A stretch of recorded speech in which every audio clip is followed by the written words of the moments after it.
That's a respectable volume. Hello, hello! Look at that, we're all here. We're all here. Wow, a whole year has passed. How incredible. That is the truest statement I have ever heard. How incredible indeed. Yeah, isn't it crazy that it's about to be 2025 in only but a few days? I will say, also that was a remix of Bubblegum KK that just played. Yeah, so I a lot of my stream music, I do Ludden Schlatt's Musical Emporium, and they make copyright-free like stream and video music. Like that's like their whole thing. Some of it is like classical music that they've made a copyright-free recording of. But oh, is music still loud? I can turn it down for sure.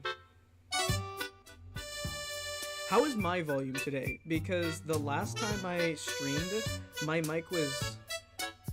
Your audio is low compared to the music. Let me know if it's better now. Last time I streamed, my audio was just really quiet. And I had to restart OBS. I was not thinking I should have done a little test of that to make sure that there was not like an issue or anything. I can try like readjusting my mic. I don't know if that'll help or anything. But yeah, I had this issue last... Music lab, please balance the audio accordingly. Okay, cool. Alright, there we go. I can see on my... Yeah, that's not good. I would restart OBS, but that would kind of screw up the stream thing. I don't know what the issue was last time.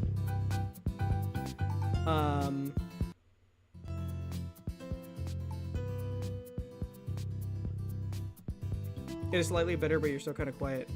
Man, okay, so last time I streamed, I listened back to the recording, and I was very quiet. And I listened back to a few other just like recordings that I did, and like I'm just captured at a higher volume, and I don't know why.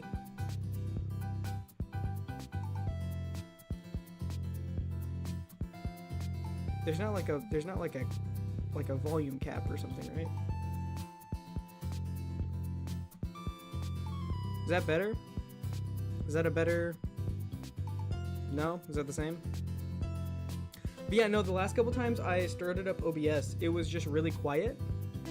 And then I did get it to fix by just restarting OBS. And like I just opened OBS not that long ago, so it should be fine.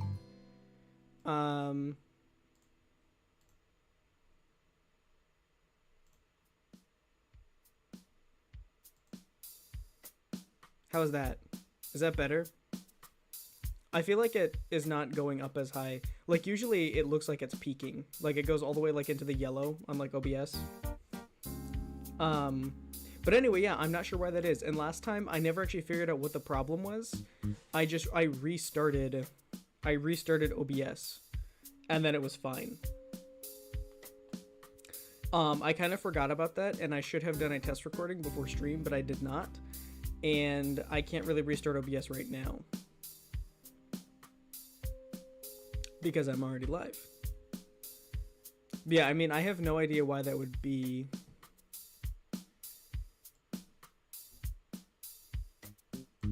Because yeah, as far as I know, I mean, my mic is pretty close to like my face. This thing, I'm talking into my mic right now. I'm so close to it, and it's not going into like the yellow, which it normally does on OBS. If you know what OBS looks like, you know exactly what I'm talking about. I haven't watched the VOD yet, so I've got no clue what the sound was like, but it sounds good. Still feel like you're noticeably quiet compared to the background music. See, that's crazy, because the background music is almost all the way down. So that's just not good. I can do this here. That should reduce it a bit and make it like a little bit more quiet. Am I just like quiet? Am I just quiet by comparison, or am I quiet in general? Like, is your device audio the same that it normally is, or like you having to turn your device audio up?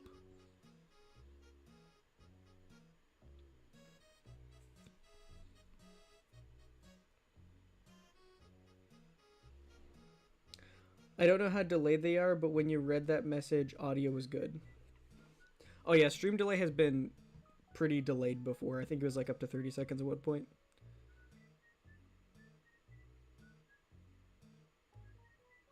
So yeah, stream might be delayed by a good bit. Anyway, we'll bear with the audio. But yeah, it's been weird lately, and now we'll try to get that fixed. But like I said, last time to get it fixed, I literally just restarted OBS, and then it was fine. And I didn't change any of my settings before it's like the audio started being bad, and I did not change any of my settings after. It was very strange. So we'll keep an eye on it. We'll keep an eye on it, but it should be fine.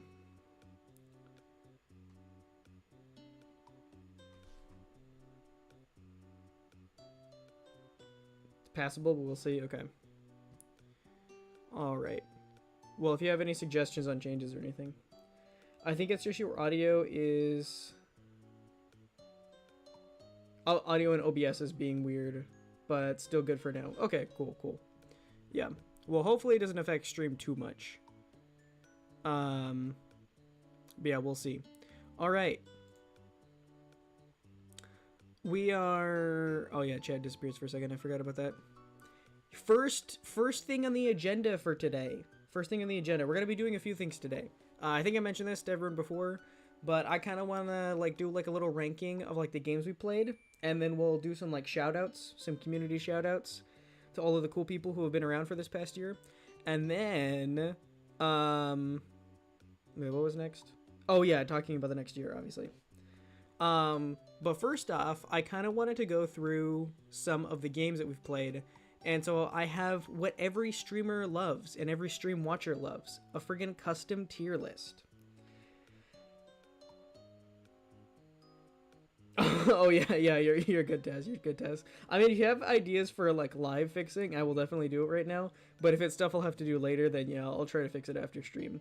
If it does become an issue where it's like, dude, you are too quiet, do let me know and I'll do what I can. I feel bad because I did know about this issue last week and then I just completely forgot about it. So hopefully it'll be okay. Yo, Tierferno! Exactly. So yeah, I've got this. It's a pretty standard tier list. You've got like your A, B, C tier. I figured anything D and below, I would just loop into just terrible. I know some tier lists go all the way like, it's like the whole alphabet. But like we go down to C, and then after that it's just terrible. That's what it is. And then at the end, I will pick one of the S tier games, which is Above and Beyond. And then that will be Inferno's Game of the Year. I'm gonna award a Game of the Year. Voices of the Void, Sky Children, Light, Inscription are S tier. I would probably concur with that. I'm gonna go chronologically, and I'm gonna talk about each game a little bit. But I think when I get to I think you're on the money. I think when I get to those games, they're gonna be S tier because those are S tier games for sure. I was gonna say check your mic gain settings, but I don't know. Oh.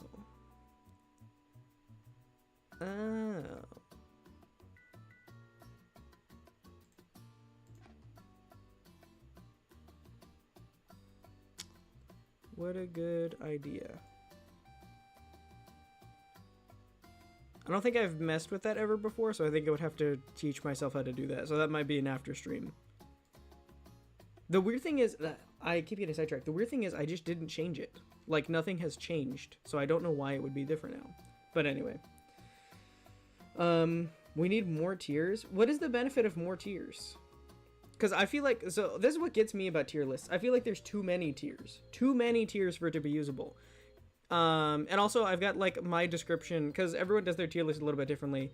I've got like my description here. So A is it's like a must play game. B, pretty good game. Like B, I won't consider B like a bad game. And then C, I thought that will be the game that like I had fun when I was playing it, but I log off and I kind of forget about it, right? So it's still not necessarily like a bad game. It's just like I log on, it's fun to play, but when I log off I kind of forget about that game and I may or may not ever come back to it. More tiers equals less tiers. True. Sometimes I think the Windows or other programs can mess with the mic stuff too. Oh yeah, I guess I could try checking my...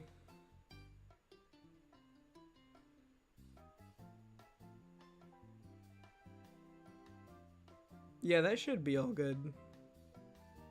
I think. Cause yeah, sometimes I use like the what is it, the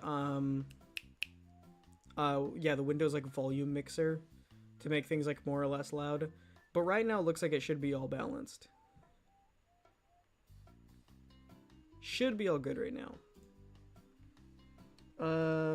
Start menu, Windows settings system. Oh, I thought you meant in OBS. I didn't realize you were saying in Windows settings. Okay, I think I have done that before. I think I have done that before.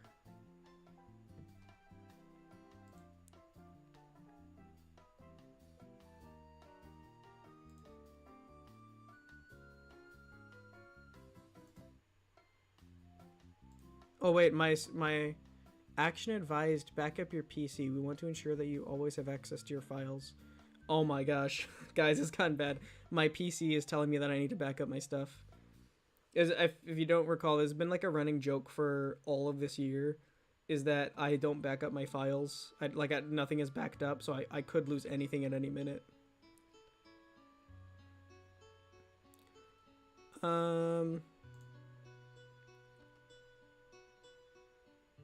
Oh yeah, my volume on my mic is like down a bunch.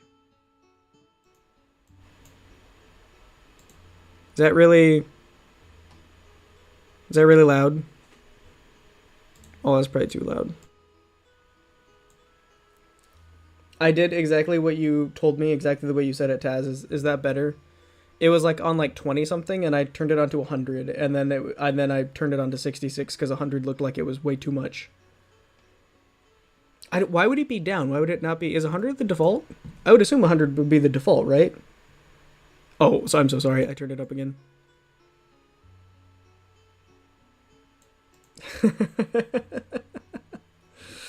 I just had a perfect idea for a stream for you. Yeah, shoot, Wyvern. What's the stream? 66 is much better. We'll keep it right at 66. And we'll remember that because Order 66 from Star Wars. Perfect. Perfect. Excellent. That means I can turn the music up like a tiny bit, right? For comparison. Well, at least now we know. And at least now we know that also overrides when OBS, for whatever reason, is, yeah, not picking me up. Okay, cool. Well, today, the stream was saved by Taz. Taz officially saved Christmas. Because this stream is very representative of Christmas as a whole. Well, I don't know if you know this, but I have the capability of naming any Paramore songs based on the first second of it. So you play a song, and then I name it, and then people are wowed for about 5 hours. That's true. You know, I don't know why I didn't think about playing copyrighted music on the stream before, but now that you say it, that's a good idea. That idea kind of slaps, actually. I can also do this with Undertale or the Monkey Island 2 soundtrack. We'll pencil that in for 2025. We'll save that for the end. When we plan out the next year, we'll really think about that one. We'll think 2025, what will we do? Maybe we'll do that. Maybe that'll be 2025. 100 is not always the default. Sometimes it's 50. Sometimes it can be like 60, 70. Different mics have different drivers or sometimes programs. Fiddle with it. I know XSplit, I think, makes mine 50%. Interesting. Like I said, I didn't actually look at it, but I thought mine was down to like 27 when I looked at it. And I don't know why that would be, but anyway. But yeah. Anyway, I think we have the audio. And I know, and I think the tier list is explained. So we'll jump into the first game. So I'm going to start with an S tier game, and that is the game that got me into streaming this year. And I'm sorry to Wyven that there is not more tiers. We can discuss that as we go on. If we need to add another tier, I can do that live. We can make a new tier if we need to, and that's okay.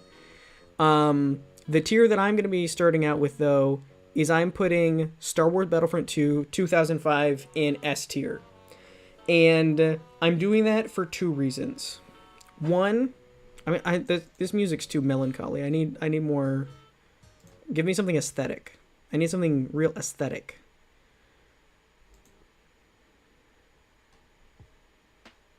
There we go. Okay, that's the vibe. That's the vibe right there. All right. Chat.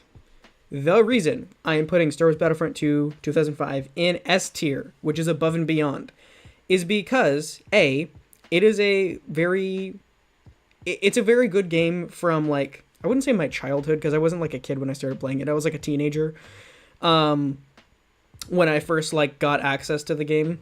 I was late to the game. I wasn't a teenager in 2005. I just didn't get access to the game until I was a teenager. That's when I got it for the first time. But when I started playing it, it sent me back to 2005 when I was like a very small child.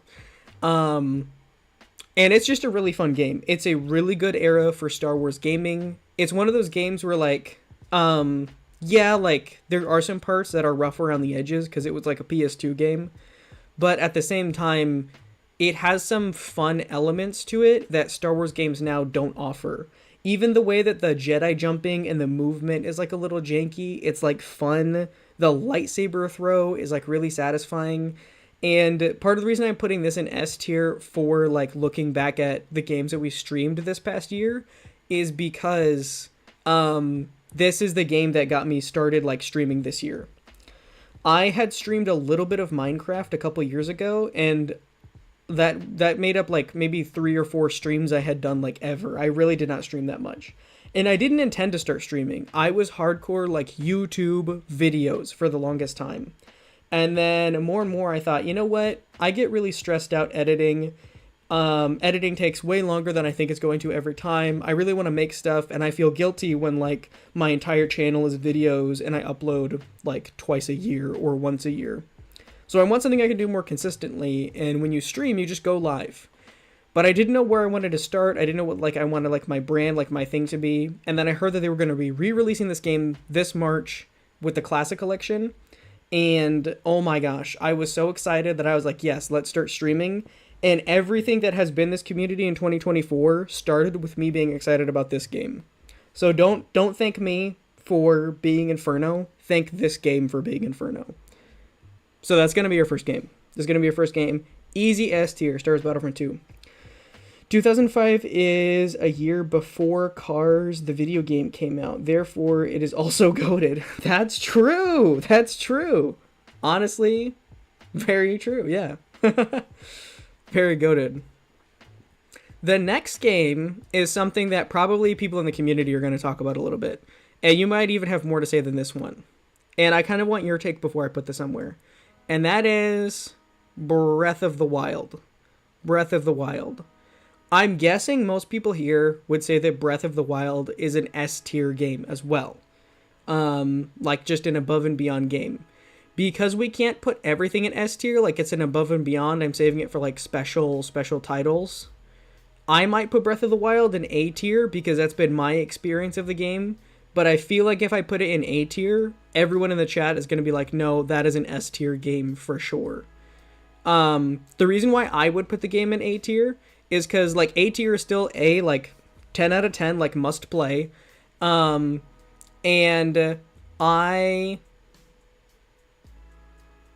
it's a game that didn't immediately click for me, right? And that it says more about me than the game. So I guess as an objective rating, it makes more sense to put it as an S tier. But I guess as like looking back at like a reflection, it's a game that I think I streamed like 4 times, and I still feel like, oh, I really need to like get into that game. And I think that was just like, I haven't played a lot of games like it, so I still need to like get into it. But yeah, I'm seeing Wyvern says S tier. You haven't played it enough. Yeah, absolutely. So yeah, I would accept solid A tier for Breath of the Wild. So I'm seeing A and S. I'll go ahead and I'll put this up to S tier. Again, if we're looking at it from like games that I played and like how my stream was, I feel like this was like A tier stream. But rating the game objectively, I feel like S tier game. I concur S tier. I really like the game, but there are still many games that are much better. Okay, interesting take. Most of the people that I have said talk about Breath of the Wild, they're like, Breath of the Wild is the best ever. Best ever. Straight up S tier for real. Okay, cool. Looking at the top list of games, you won't have a problem filling S tier up. This okay, so you were saying that I don't have enough tiers. That's why I have so few, is because I play games that I like, right? So most of these are just going to be A and S because since I play games I like, I'm going to give pretty much all of them a good rating. But you know what? I'm going to skip the chronological period real quick. I don't know that this is the next game I played, but I just need to get this off my chest and talk about this. If you were here for Pixel Gun 3D, right? You remember this game. You remember Pixel Gun 3D. And I can barely even talk about the gameplay, which gameplay on its own, it's a fun, silly game. I probably would have put it in like a B or a C, right?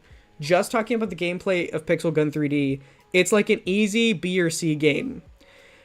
And I mentioned before that I pretty much only have games on here that I like. So why would I need a just terrible category if I only play games that I know I'm gonna like? Or play games I already like? That is because Pixel Gun 3D goes in just terrible. And I think most people here know why. if you've been here for more than 2 seconds, or well, I guess if you were there for that night, I guess it was really just one night. I can fill in chat if there are people here who don't remember, but I think most people here have at least a vague memory of the Pixel Gun 3D events. I don't intend on putting any other game in the just terrible category. I made the just terrible category for Pixel Gun 3D. Moving on. I also played One Armed Robber. This was...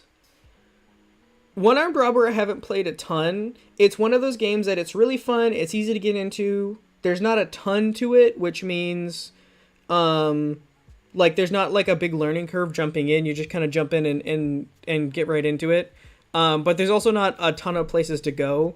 Like you play different maps, and I think there's like 3 or 4 free maps. I'm gonna put this pretty good game, B tier. I would not consider this a must play. I think it's pretty good game. I wouldn't say it is a fun and forget game, because even though I don't play it frequently, it's one that if someone said, oh, should I play this game? I would be like, oh yeah, that's a fun game. Definitely play it.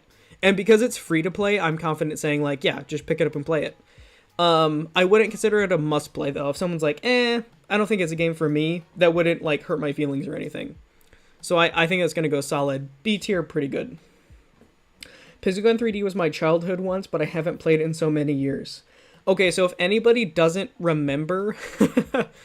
I made a YouTube short, and I can reshare it later, but it was recapping the stream where I streamed Pixel Gun 3D.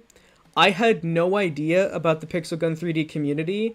I was playing it on my own, and I was playing it with a couple friends, and what it is it's a knockoff of a bunch of games mixed together. All the textures are just straight up ripped Minecraft textures, and then it has really low quality, like, blocky guns, and you just run around and shoot other players. It's a pay to win for sure, so if you run into like a 5-year-old on his mom's iPad, he's gonna shoot you with like the mega laser cannon, and you just have like a starter gun. Like, it's that kind of game, right?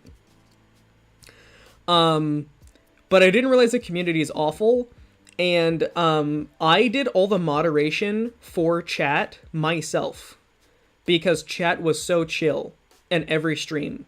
The reason why there are mods in chat right now is because of this game. People started spamming the worst stuff in chat when I played this game. So if you don't remember that, that is why the game is just terrible. I'm going to consider it one of those games. It wasn't great to begin with. It was more of a silly game for me, but it is unplayable because of the community. I will call this an unenjoyable game because of the community. Kind of like what people say about League of Legends. If anyone knows anything about League of Legends, people consider that game awful because of the community. Like, a community-ruined game. So, got rated by like 3 trolls. I'm pretty sure it was 3 trolls, but each one of them had like 7 accounts. I'll look back, but I think there were 21 accounts that got banned. If I remember correctly, it was like 20-something accounts that we banned that night. It was crazy. It was actually wild. A nightmare for a small streamer, yeah. And I said this the night of, but I'm saying it again. Thank you to Taz and Shinxie, because I modded them both immediately. They came in clutch, and it took all 3 of us to, like, hold down the fort against the barrage of... probably just immature children, but they were really terrible. Um. Also, yeah, it might not be this exact game. Pixel Gun 3D is one of the big ones, but there are a lot of other games like it. This is just the one that I played. If you look on any app store for a game like this, you'll get many versions. There's even some up on Steam, actually. If you search in this category on Steam, you'll find some like PC Steam games, which is crazy. Um, but yeah, this is not the only one. This is just the one I played. So I won't speak for the other ones, but yeah, the ones I played, not the best. All right.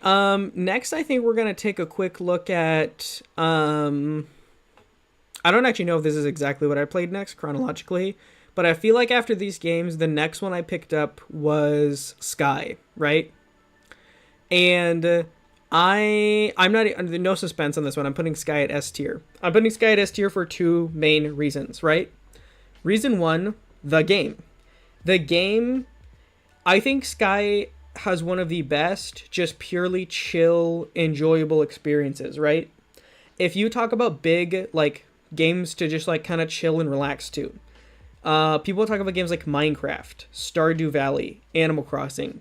They all have really chill vibes to them, and they all have, like, different, like, stuff to do. But, like, each game has, like, their, oh, you have to get in before night is over. You've gotta, gotta build your house to defend against the zombies. I guess nothing really bad happens in Animal Crossing. That's like a pretty chill one. But I will say that Sky cultivates an experience, and it puts that first. And the experience is just to, like, relax. Like, there are some people who hop on and they will just fly around and collect light in Sky, and I totally get it, right? Sky is a game to play, but what Sky generates is also a place to be. And that is something that really I was really impressed by from the first stream. And then going off of that, part of the reason why I'm having it at S tier specifically for like this stream and like this community is because really defined like this community over the past year. I'll talk about it a little bit more later, but like the biggest the biggest live stream of the year was Sky. The biggest regular live stream. I also did a couple of shorts live streams, and the biggest shorts live stream of the year was also Sky. And I think of members who have joined the Discord community over the past year, I think the highest number of people joining from a certain type of content, people have joined from my Sky content most. So it's a absolutely S tier game. Also, yeah, I see people saying in chat, like, Sky's amazing for every reason. Sky's beautiful. Absolutely. It's a really aesthetically pleasing game. It's a great game to play, honestly.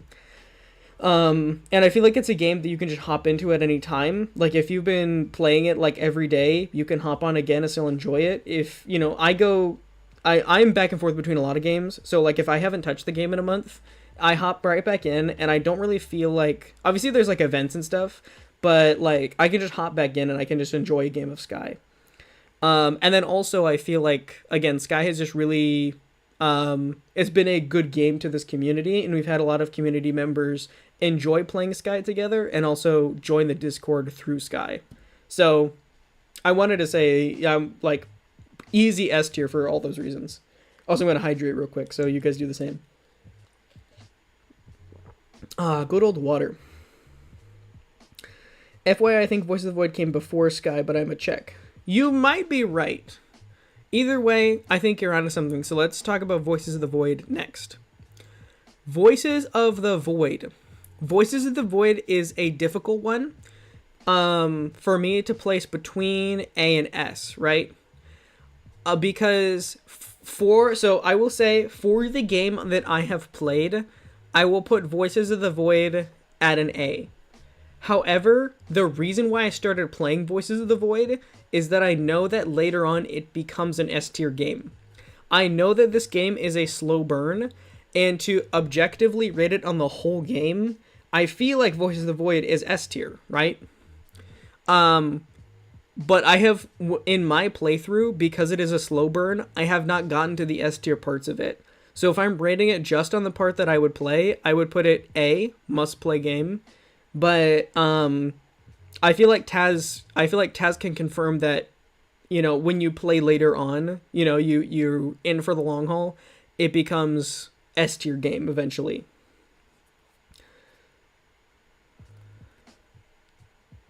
So I'll leave it an S right now, and I'll wait for Taz to confirm. But I'm guessing that the community agreement on this game will be that Voices of the Void is S tier, above and beyond. It's crazy we have a bunch of S tier games. We have one B tier, one just terrible. There's no A tier games yet. That's funny. All right. Yeah, we'll leave that right there. And if we need to move these around later, that's totally fine. Um, I'm probably going to start getting the order of these mixed up a little bit, but that's okay. I'll try to stay mostly chronological.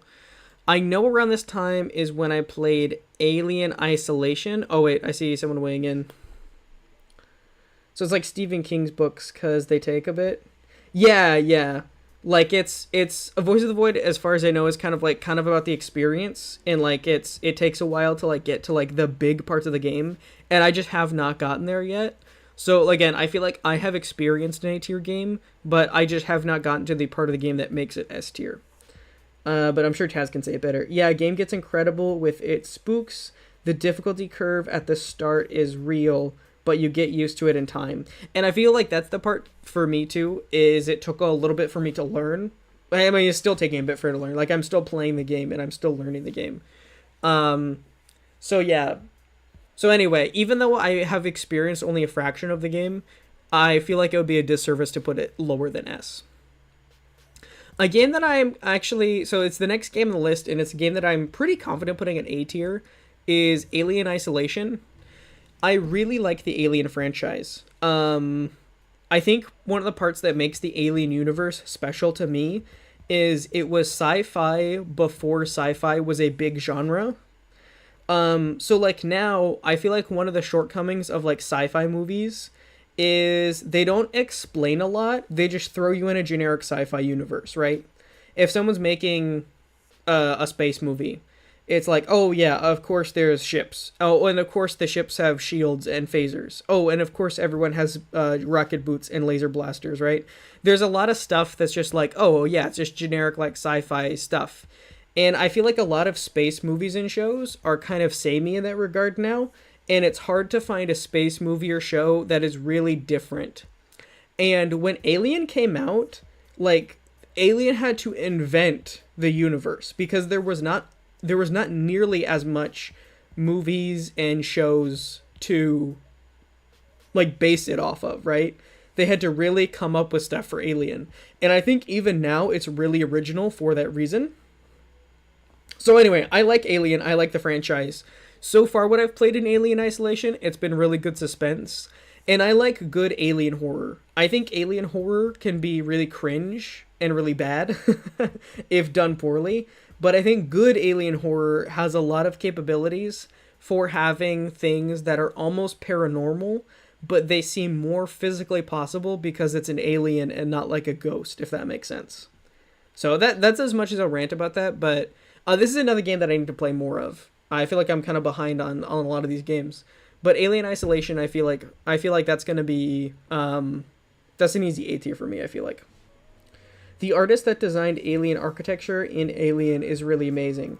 Oh yeah. Yeah, if you look, I don't remember their name, but like they've done like other stuff, and everything kind of has like the look and feel of like the aliens in Alien, but it's a really great style. And did they make that game Scorn, or did they just collaborate? Because I know for a while people were really excited about, I think it was Scorn. But I don't remember now. He also worked on a few point-and-click adventures games that use similar alien style called Darkseed. I will have to make a note of that, because I had no idea about that. That's really interesting. Point-and-click style. That's very interesting.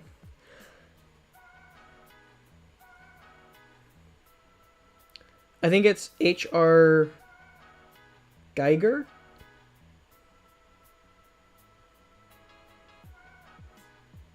But yeah, I know of the guy you're talking about. I obviously don't know him or his works as well as you do. Um, but yeah, I've seen a lot of the concept art for Alien, like some of the sketches and drawings that they did of the alien and the ships and whatnot. And I think that's legitimately part of the reason why Alien is unique even today. Um, is just because of the unique art style that goes into it. Because yeah, you can look at one of his drawings, you can see like, oh hey, that looks like Alien, because he just has a really cool style. And I forget, Wyvern really likes Alien because Alien is it has the body horror spook.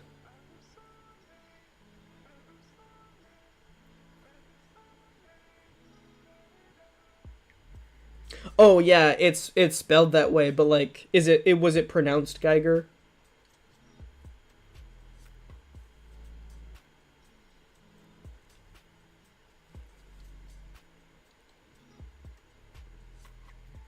Because yeah, I didn't know if it was pronounced that was I was pronouncing it correctly.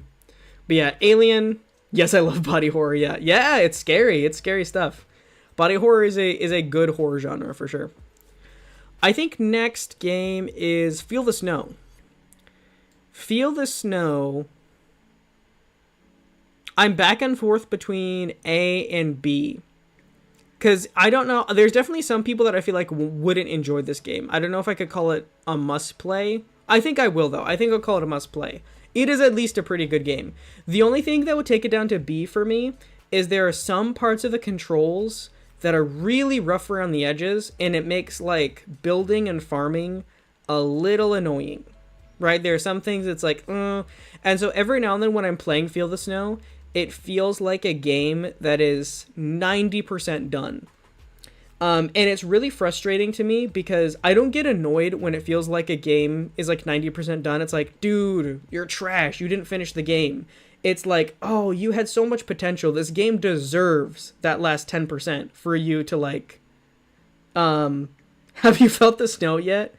Oh man. Okay, yeah, if it was gonna go into B, it has to go into A because of the Feel the Snow joke. That is probably my favorite community joke of this year, and I hope it sticks around, is is the Feel the Snow jokes. Those are still hilarious to me. I would call it a must play. Okay, yeah. I was gonna say, because Shinxi and Taz have also played this game, so you guys can weigh in. But okay, yeah. That's fair. It's not the most intuitive, I feel. Shinxi says, and then Taz says, yeah, the controls are wacky. I had to fight with it on keyboard, let alone on gamepad. Oh yeah, I haven't even tried gamepad, but I'm sure that's crazy too. So yeah, I will keep it at A. I will keep it at a must-play game. But I will also leave it with that. Yeah, it's not like I'm frustrated. Like, dude, you're so lazy. You didn't like finish your game. It's just I think the game could be polished up a little bit, like that last 5 or 10%. And the rest of it is so good that I feel like it's a disservice to the game not to give it that last bit of polish that it needs. I don't think it'll get that because I don't think the game is under development still. So it's a shame, but it's all right. Um, okay, we're going mostly chronologically. And I just realized the game that I had definitely played before those was Star Wars Battlefront 2. Star Wars Battlefront 2, I think when it came out originally, was a B tier game. It had some issues at launch, and it had some pay to win aspects. It was kind of like a loot box game. There was a lot of things that people didn't like about it. But then there was kind of a void where this was the most recent Star Wars game, and before the Jedi Survivor series came out, it was kind of like, oh, they're not making more Star Wars games. So for a little while, when there was kind of like, yeah, like the Star Wars game community was waiting on another good Star Wars game, this game actually polished itself up. And I've actually watched like video essays where people are like, it made itself a good game. Like it got better. Because there were some people who were like quitting and they were raging against this game. They thought it was a disservice to the Battlefront series. But it pulled itself together, and I think it stands proud as a solid A tier game. I will say for that one, it's a must play for a Star Wars fan. I don't think you'll get as much out of it if you don't care about Star Wars. But if you are even a casual Star Wars enjoyer, this game does a good job of immersing you in the battlefront of Star Wars. There's still a lot of things the 2005 version has that the new 2017 version doesn't. But in 2024, at the state the game is now, both Battlefront 2 games have something to offer. And I think they're both good for good reasons. Personally, I put it at a B for the same reasons you present, referring to Feel the Snow, I think. I'm just mean and strict, though. Yeah, it's a close toss-up. Like I said, I'm on the fence between B and A, but I'm gonna leave it at A for the sole purpose of I love the Feel the Snow jokes, and so I'm gonna leave it at a solid must play, unless too many other games come in and we need to move it down to like a B. But I think it can stay an A for now. I played it twice, I think, and B tier seems great for it. A tier is reasonable, I will say. Oh, for like Star Wars? Yeah. I get, you can make an argument either way. I'm gonna leave it at A for now, but this is another game that I'm enough on the fence about that I would move down if too many other games came in that were a better candidate for A games. Let's see. I think the next game I'm going to put up... What did we play next? Probably Minecraft? Minecraft is a really hard game to even talk about on a tier list. So I'm just going to... I'm sitting at an A for now, and then I'm going to talk about it for a minute. So I played about every kind of Minecraft at some point offline this year. I played PvP. I played... friggin' Spleef. I played survival. I played on servers. I played single player. At some point I picked up, I played creative, you know. At some point I did every kind of Minecraft. Yes, Taz is onto it. The Inferno games.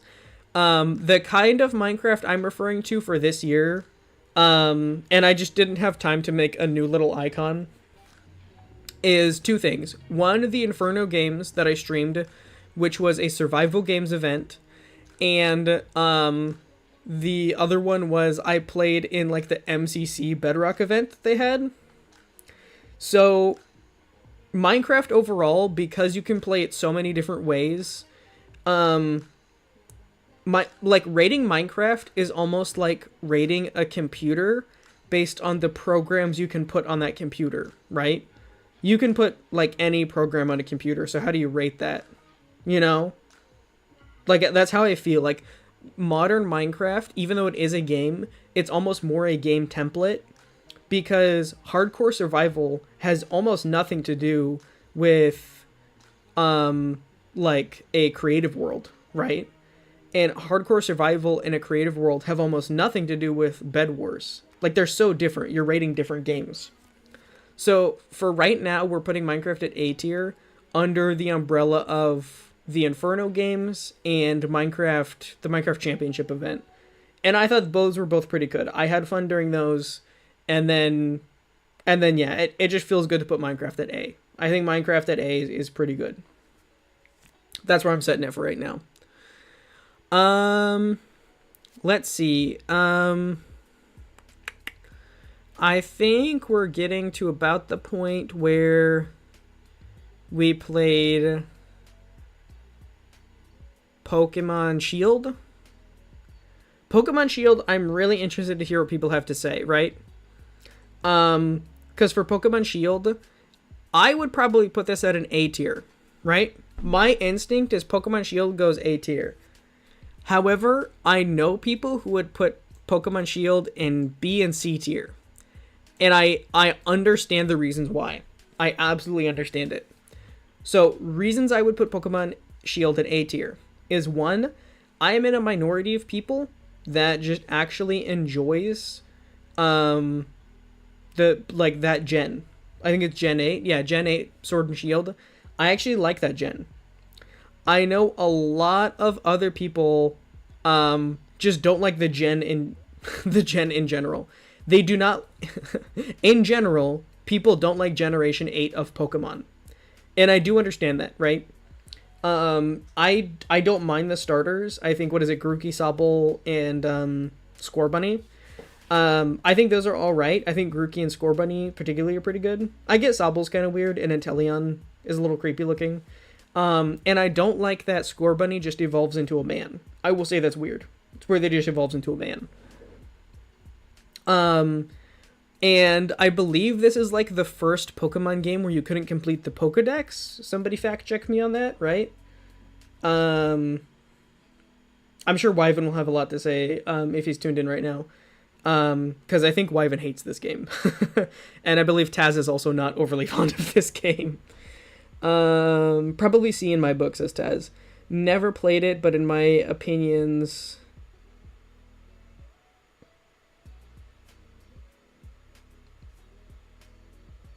Oh, okay, yeah. Never played it, but my opinions smell about the generations as spoken by Mr. Streamer, lol. Yeah. Um, Dexit was the game, yes. Okay, gotcha.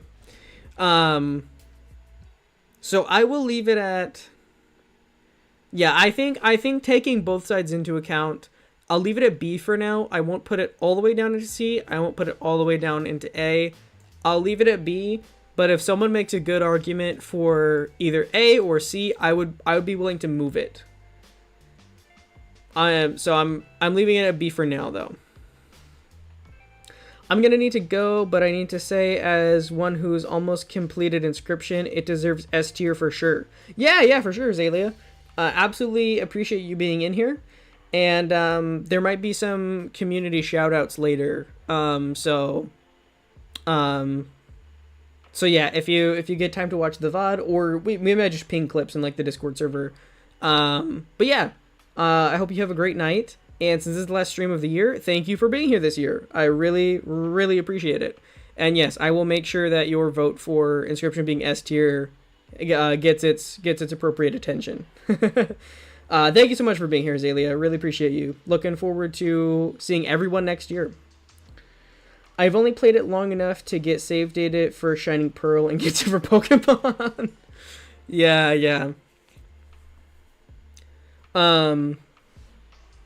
Oh, Wyvern says, I don't hate the game overall, but the generation of Pokemon I think is the weakest ever. Gotcha. Yeah, so I'm not going to put it all the way down to C for now, but I understand that it can't be an A game. Worst starters ever, easy. Real. Okay. You know what? We'll put it in C for now. You guys are making some strong C game arguments for Pokemon Shield. And I respect that.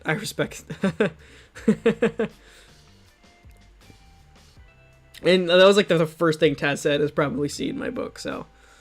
Alright.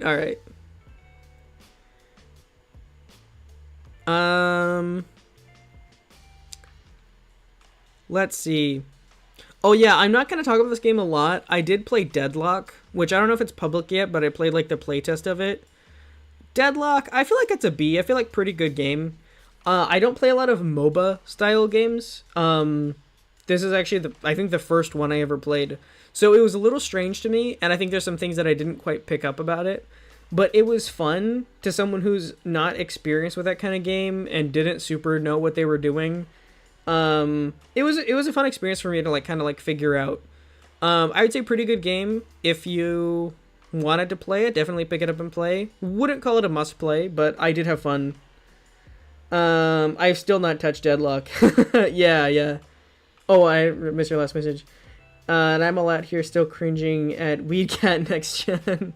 It's funny because there are some people who either hate or love Sprigatito. I feel like most people really like Sprigatito, and I didn't realize that people were dissing him until recently.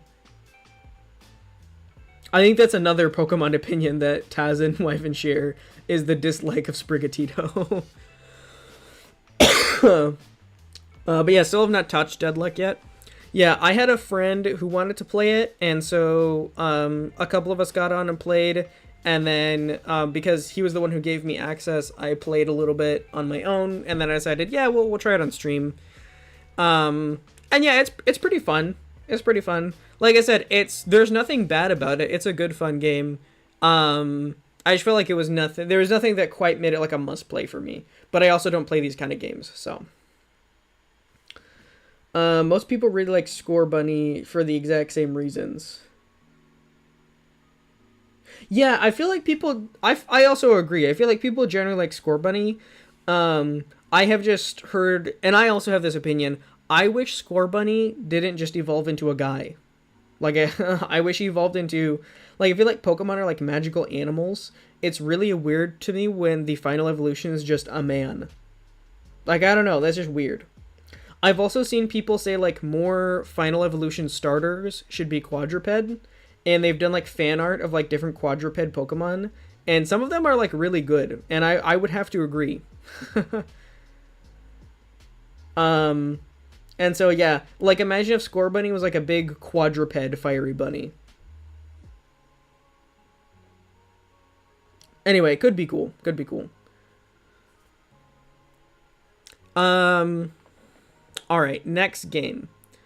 Of the list here, I feel like next game is probably Star Wars Hunters. Star Wars Hunters, this is a hard game because I actually did a video kind of recapping this game a little bit, and it has been through some changes.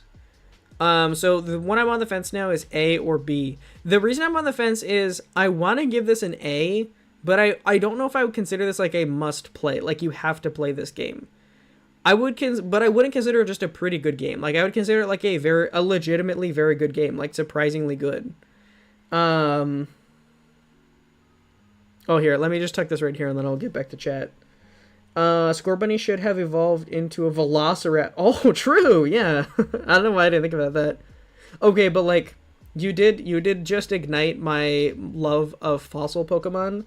I really want more fossil and dinosaur Pokemon. There's not enough. Pokemon has been out for so long, and there's like a small handful of fossil/dinosaur Pokemon. Yes, lol, I don't like the line that Meowscarada looks dumb.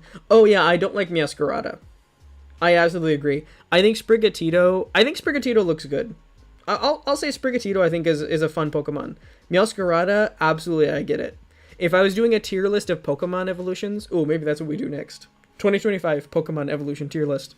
But yeah, if I was doing Pokemon evolutions, then absolutely I would put Meowscarada F tier. Again, I don't like it when when the final evolution just looks like a guy in a Pokemon costume. That's weird to me. That's not my thing. If they're gonna be like bipedal, they at least need to still look like a Pokemon. Like, one of my favorite Pokemon of all time is Tepig. Like, my favorite starter is Tepig. And I think Emboar is, if you're gonna make a biped Pokemon, it should look like Emboar. Should not look like Meowscarada. Meowscarada and Cinderace are fur bait 100%. Yeah, no, I agree. I also just remembered what Cinderace's name was in typing that, yeah. Oh, you like fossils and dinosaurs, do you, Mr. Inferno? I do. And there's not enough of them. One of my favorite Pokemon of all time is Tyrantrum. It's just a whole T-Rex. And I know that makes me sound like a Digimon fan, kind of. I feel like, just saying that, I feel like that's a Digimon take to have. And I've never really been a Digimon guy. But yeah, I like fossil Pokemon. Also really like Cranidos. Cranidos is just a solid Pokemon. Alright, man, I'm feeling like I'm gonna leave Star Wars Hunters at B tier for now. I really felt like when I was putting this list together, I kind of had in my head, like, where most of these games were gonna go. I felt like Star Wars Hunters was gonna go A tier. I might change it later, like, before this is over. But I don't know. I can't quite put it at must play. I'm really close, but I can't quite do it. Also, for anyone that doesn't know, Star Wars Hunters, it's a mobile arena fighter, and it had like a rocky start. There were mixed opinions about it. I kind of really liked it, and I thought it was good. I liked the way that it was. Then I started to not like it for a while after I made my video, because they started to add more characters behind a paywall, and I was like, no, you made like a legitimately fun free game. And then they made it so that you could, if you just played the game more, the characters locked behind a paywall, you just unlock them for free. They made them part of like the Hunter's Path. And I was like, oh, okay. So like after like the season is over, instead of paying for them, you can play the game and like unlock them. That's actually a really good update. Like, that's W game developer. And then they also made it so that you could play it on PC now. So you can play it on PC. I haven't ever had a chance to touch it on PC. So Yeah, I wish I had played the game more recently and on PC to make a better decision. I'm gonna leave it at B, but that's a rating that I might revisit. I'm on the fence about whether it's a must play. I feel like it deserves better than a B, but because I said A is must play, that's what's getting it for me. But we'll see. I have plans for next year now. If you have plans for next year involving fossils and dinosaurs and Pokemon, all those things mixed together, fossil, dinosaur, Pokemon, those are good plans, let me tell you. All right, I think next we are on to Inscription. Inscription, Azalea said, was an S tier game. I feel pretty confident about putting Inscription at S tier because I've seen a good bit of the game before playing. It's been a long time, but I saw it a long time ago, and I feel like Inscription is S tier. And also, Inscription was gifted to me by Darkness. And the reason why is because Darkness said this was an S tier game. I haven't really heard a lot of people say Inscription wasn't S tier. So, I feel like it's weird because Inscription is such a complicated game. I feel like there's a ton to talk about with Inscription. But as far as like placing it, I feel like Inscription is just like, oh yeah, that's a solid S tier game. I definitely need to play it more. I need to get to like the river. What was it, Wyvern? The River of Slithes or whatever the heck that was? Something like that. I need to get there to the River of Slithes. But yeah, other than that, yeah, just S tier game. Next up on the list, I'm going to put Super Smash Bros. Ultimate at C tier. Super Smash Bros. C tier game. Take that, Smash players. No, it goes in A. It goes in A. I don't know that I would call it. I have not personally experienced it as an S tier game. I don't even remember the slides thing. Inscription might be too big brain for me, but it was a fun watch.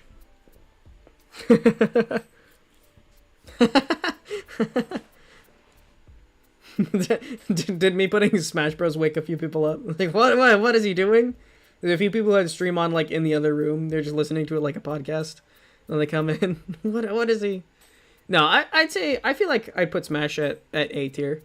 I feel like I know that obviously like there's a lot of people who like make a living off of, well, maybe not make a living. There's a lot of people who like make their life like Smash and do like world level Smash or Smash tournaments. So I know that you can take Smash like to the extreme and you can make it like the game, right?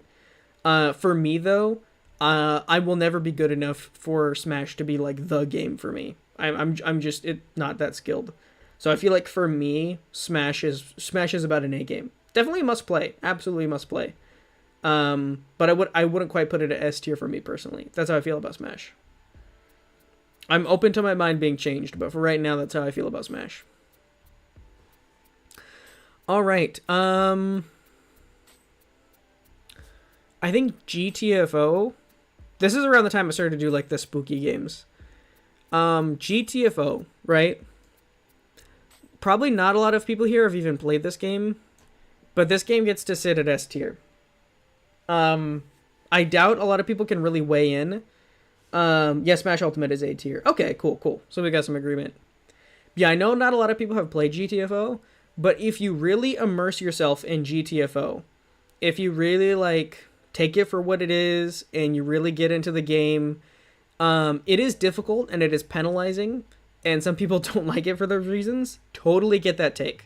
I totally get if you're like, man, not super into that kind of game. It's too hard. It's, it's not rewarding enough. Like it's too difficult, what have you. I absolutely get that. But for someone that has immersed themselves in the world and the lore, there's something about GTFO that I just really enjoy. I think it's a cool universe. I think it's an underrated game. It's crazy that it's not like a really big game. I like it for a lot of the same reasons I like other like big horror franchises like Alien. I think there's a lot of cool stuff to it. I legitimately think you could make a fun show off of GTFO. Like I think GTFO has like some really cool world building and really cool lore. Um, and I think you could make like a comic series, a TV series, an animated show, a live action show. There's a lot of cool stuff that you could do with the GTFO, and I would watch it. I don't think it'll ever get that, but I legitimately think it's one of those franchises that is deserving of like that kind of attention. I think it's great. I think it's a really good game. So for that, it's an easy S tier for me, GTFO. So yeah, after that, I'll go to some other games that you guys might be able to weigh in on a little bit more. It Steals. It Steals, I think I'm gonna put A tier. It Steals, there's nothing. Oh, wait. I am not surprised that it is not bigger.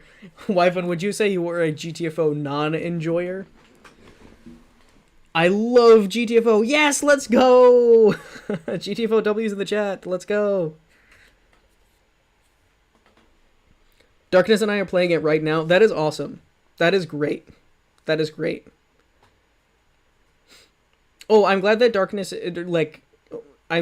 you and Darkness are like at least like listening to like stream, because we're gonna get to community shoutouts in a little bit, and you and Darkness are gonna want to both be here for that. But yeah, GTFO, great game. It's not it's not satisfying. The game is mid. Dude, I don't know why Wyvern. Okay, so for anyone that probably people don't know, my OG group, my OG group for GTFO, I first experienced this game with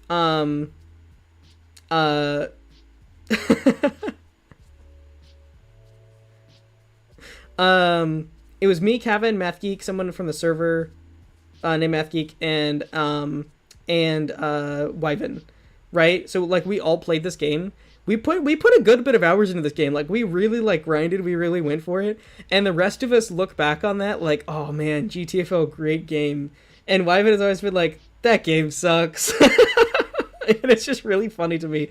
It's funny because like Wyvern, like I feel like Wyvern always like says that he's like bad at the game, which he's really not, right? Like, he's really not bad at the game. I think he just like feels like he is, and he doesn't like the mechanics of like it being like really penalizing and like low vision, and also it's not like Smash. He can't be better than like everybody else at it, like he is with Smash.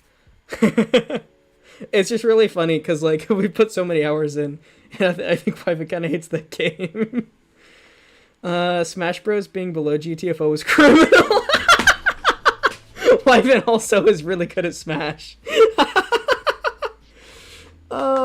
We may or may not be present. Oh, good. Welcome, fellows. Welcome, fellows, indeed. Oh, man. Also, I missed Darkness's message. It Steals would be S tier if Inferno didn't suck. Oh, hey, now. Okay, so I was actually... It Steals was the one I was talking about next. It Steals is a must-play, but it's not a very big game, right?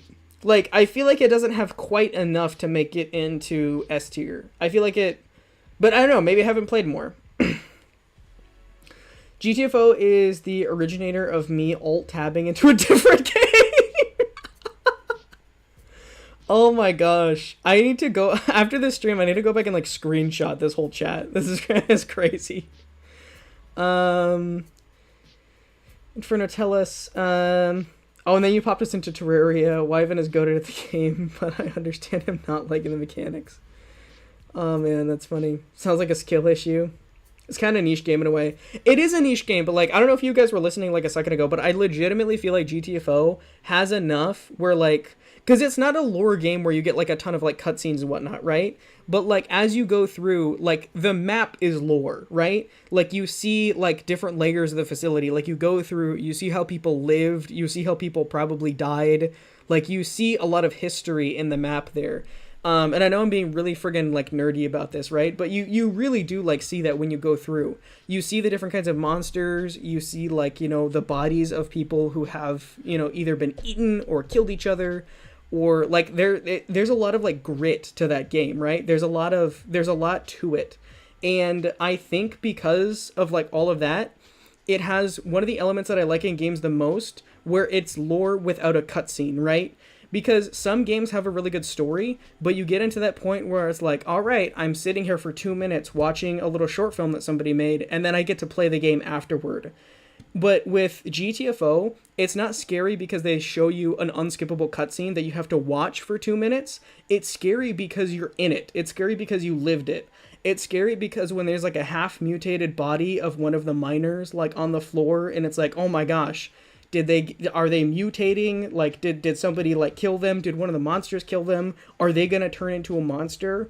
You're right there next to them with your group of 3 other players, and you're just like, you're defending yourself against waves and waves of these monsters in the dark.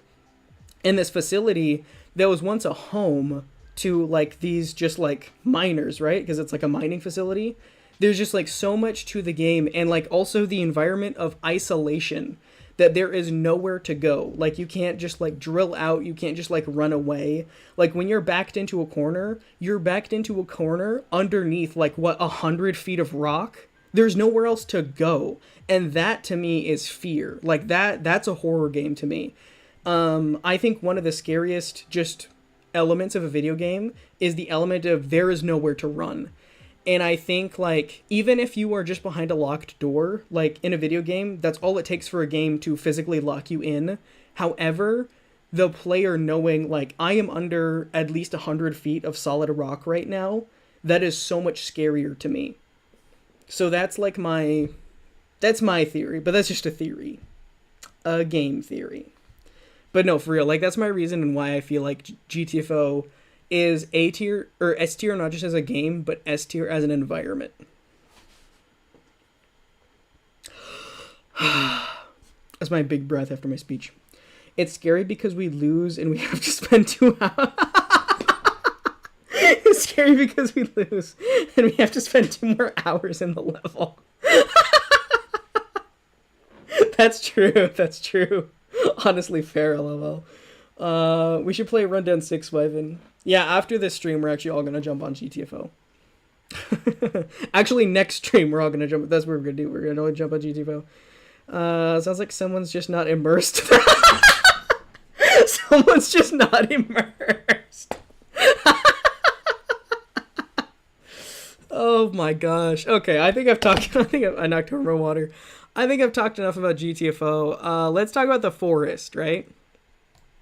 The Forest I have already played once, and I'm going to put an S tier, and it's so perfect that The Forest is S tier right next to GTFO. Also, shout out real quick, this is another game that I only even played because Darkness gifted it to me. So far, the games that we have that Darkness gifted is The Forest, It Steals, and what was the other one? Was it Inscription?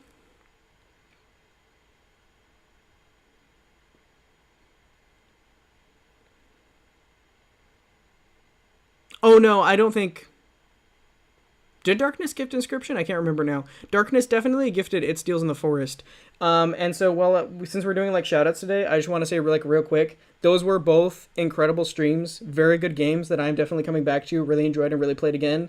And you only got to watch them on stream, and I only got to play them because Darkness gifted. So huge W, Darkness. Anyway, Inferno has Dementors. What did I miss? Putt Party. Oh my gosh, Putt Party should be on that list.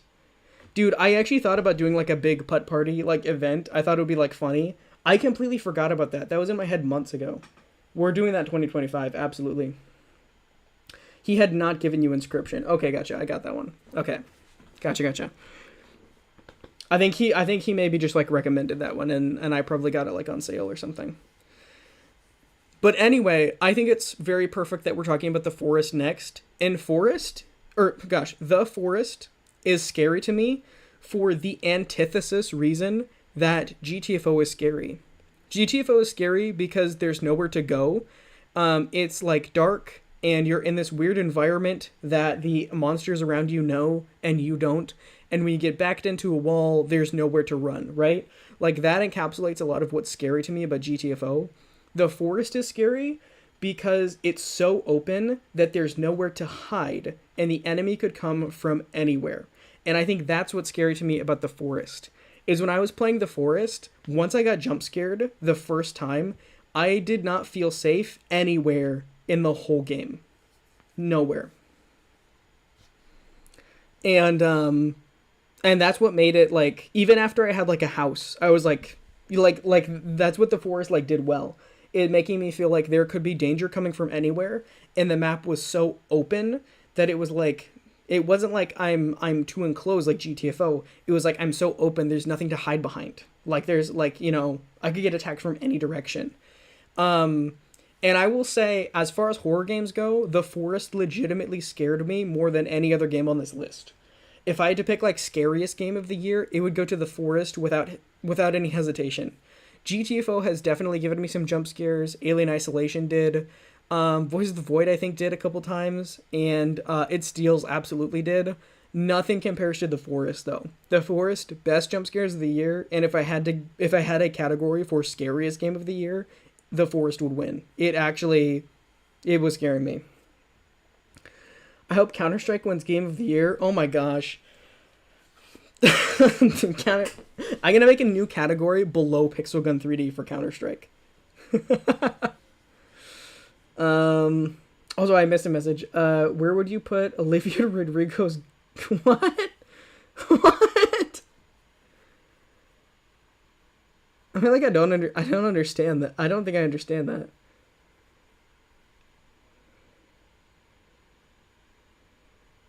Oh yeah, Peaks of Yore. Peaks of Yore is the other game. And then Blastronaut, but I've not played that yet.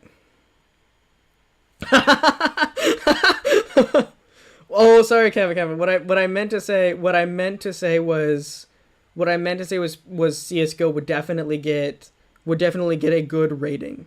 It would get a good deserved rating of kind of mid. Honestly, kind of mid. You heard it here first. Quote me on that. Counter-Strike, kind of mid. Inferno 2024. Guys, I'm not addicted to Counter-Strike. When Kevin has a bad dream, he wakes up in a cold sweat, and then he's like, wait a minute, why am I not in my bed? And he looks up and he's playing Counter-Strike. Instead of sleepwalking, he plays Counter-Strike. That's a problem.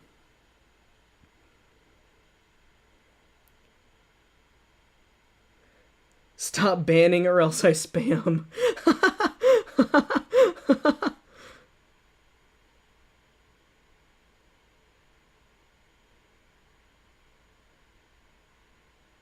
Just the gambling. Oh my gosh, don't even get me started on the Counter-Strike gambling.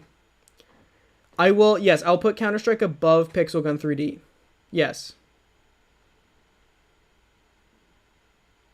Yes, I will put Counter-Strike above Pixel Gun 3D. But that's also... Oh, did my music turn off? I just realized I haven't had music for a hot minute.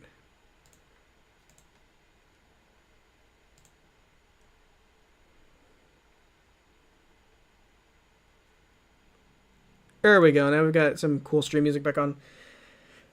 But yeah, I think that's enough. I think that's enough Counter-Strike. Oh yeah, I don't know that. I don't know that album.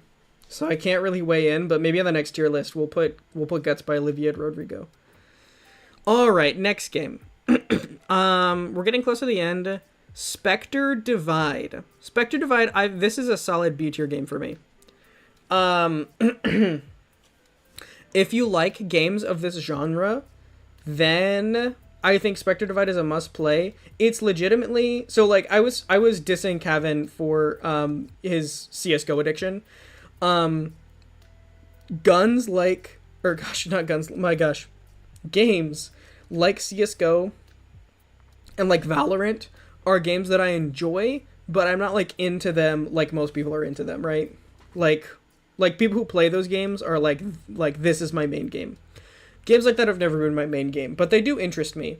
And Spectre Divide does, because of the Spectre system, it does make it a little bit more interesting than CS:GO and then Valorant.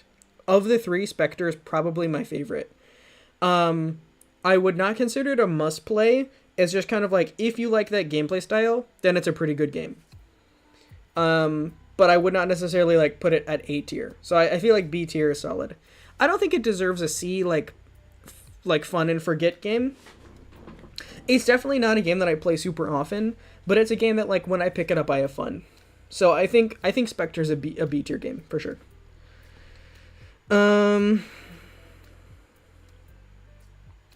That's right, you can't beat turning into monkey and climb. Which brings us to our next game. Peaks of Yore. I feel like I have not gotten to the point of Peaks of Yore that Darkness has.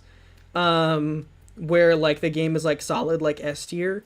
But I will say, I've only played the very beginning of it.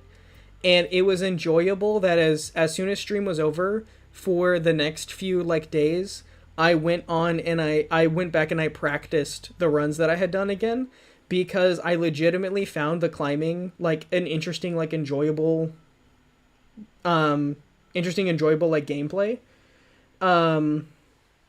Because I think partly because I play so many like first person shooter style games, or like I don't know, like other like farming games like Minecraft or whatnot. A climbing game was really interesting to me, and it was interesting that you could have a fun, entertaining game that was just about climbing. Because I don't generally play climbing games. I knew that climbing games have been bigger in the past couple years with like titles like Getting Over It and Jump King, and what's been called Faudian type games. Won't have audio, so I can't hear Inferno. Oh yeah, that's all good. But hello, yeah, good to see you. Well, I will say, I'll say in chat.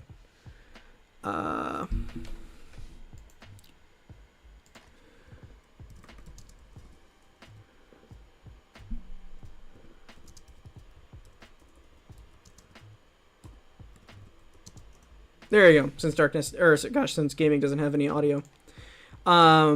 Yeah, good to see. Well, you can't hear, but good to see you. Yeah, gaming. But anyway, it was really fun. It's absolutely a fun. Charrot E cooked. What? What did I miss? I lack access to hydration. Oh, that's not good. You gotta get hydrated, man. My water is empty, and I haven't refilled it because I've been talking. But that's okay. After this, I'll go get water real quick. But we're almost done here. So anyway, I feel like I haven't really gotten into like the real good parts of Peaks of Yore yet. But I do really enjoy the game. It's been really fun. May watch the VOD later. Just wanted to pop in and say hi. Now I leave because my phone is very low. Oh yeah, no worries. Oh, I can't just say that. I have to. Thanks for stopping by. Also, yeah, charge your batteries. Also, to everyone who is tuned in at one point, needs to go, is just tuning in. If you have been here at any point over the past year, thank you so much for being part of the Inferno community in 2024. It legitimately means a lot to me. So if you're tuning out now or tuning out later, we are not streaming it until 2025. So thank you for being here this year.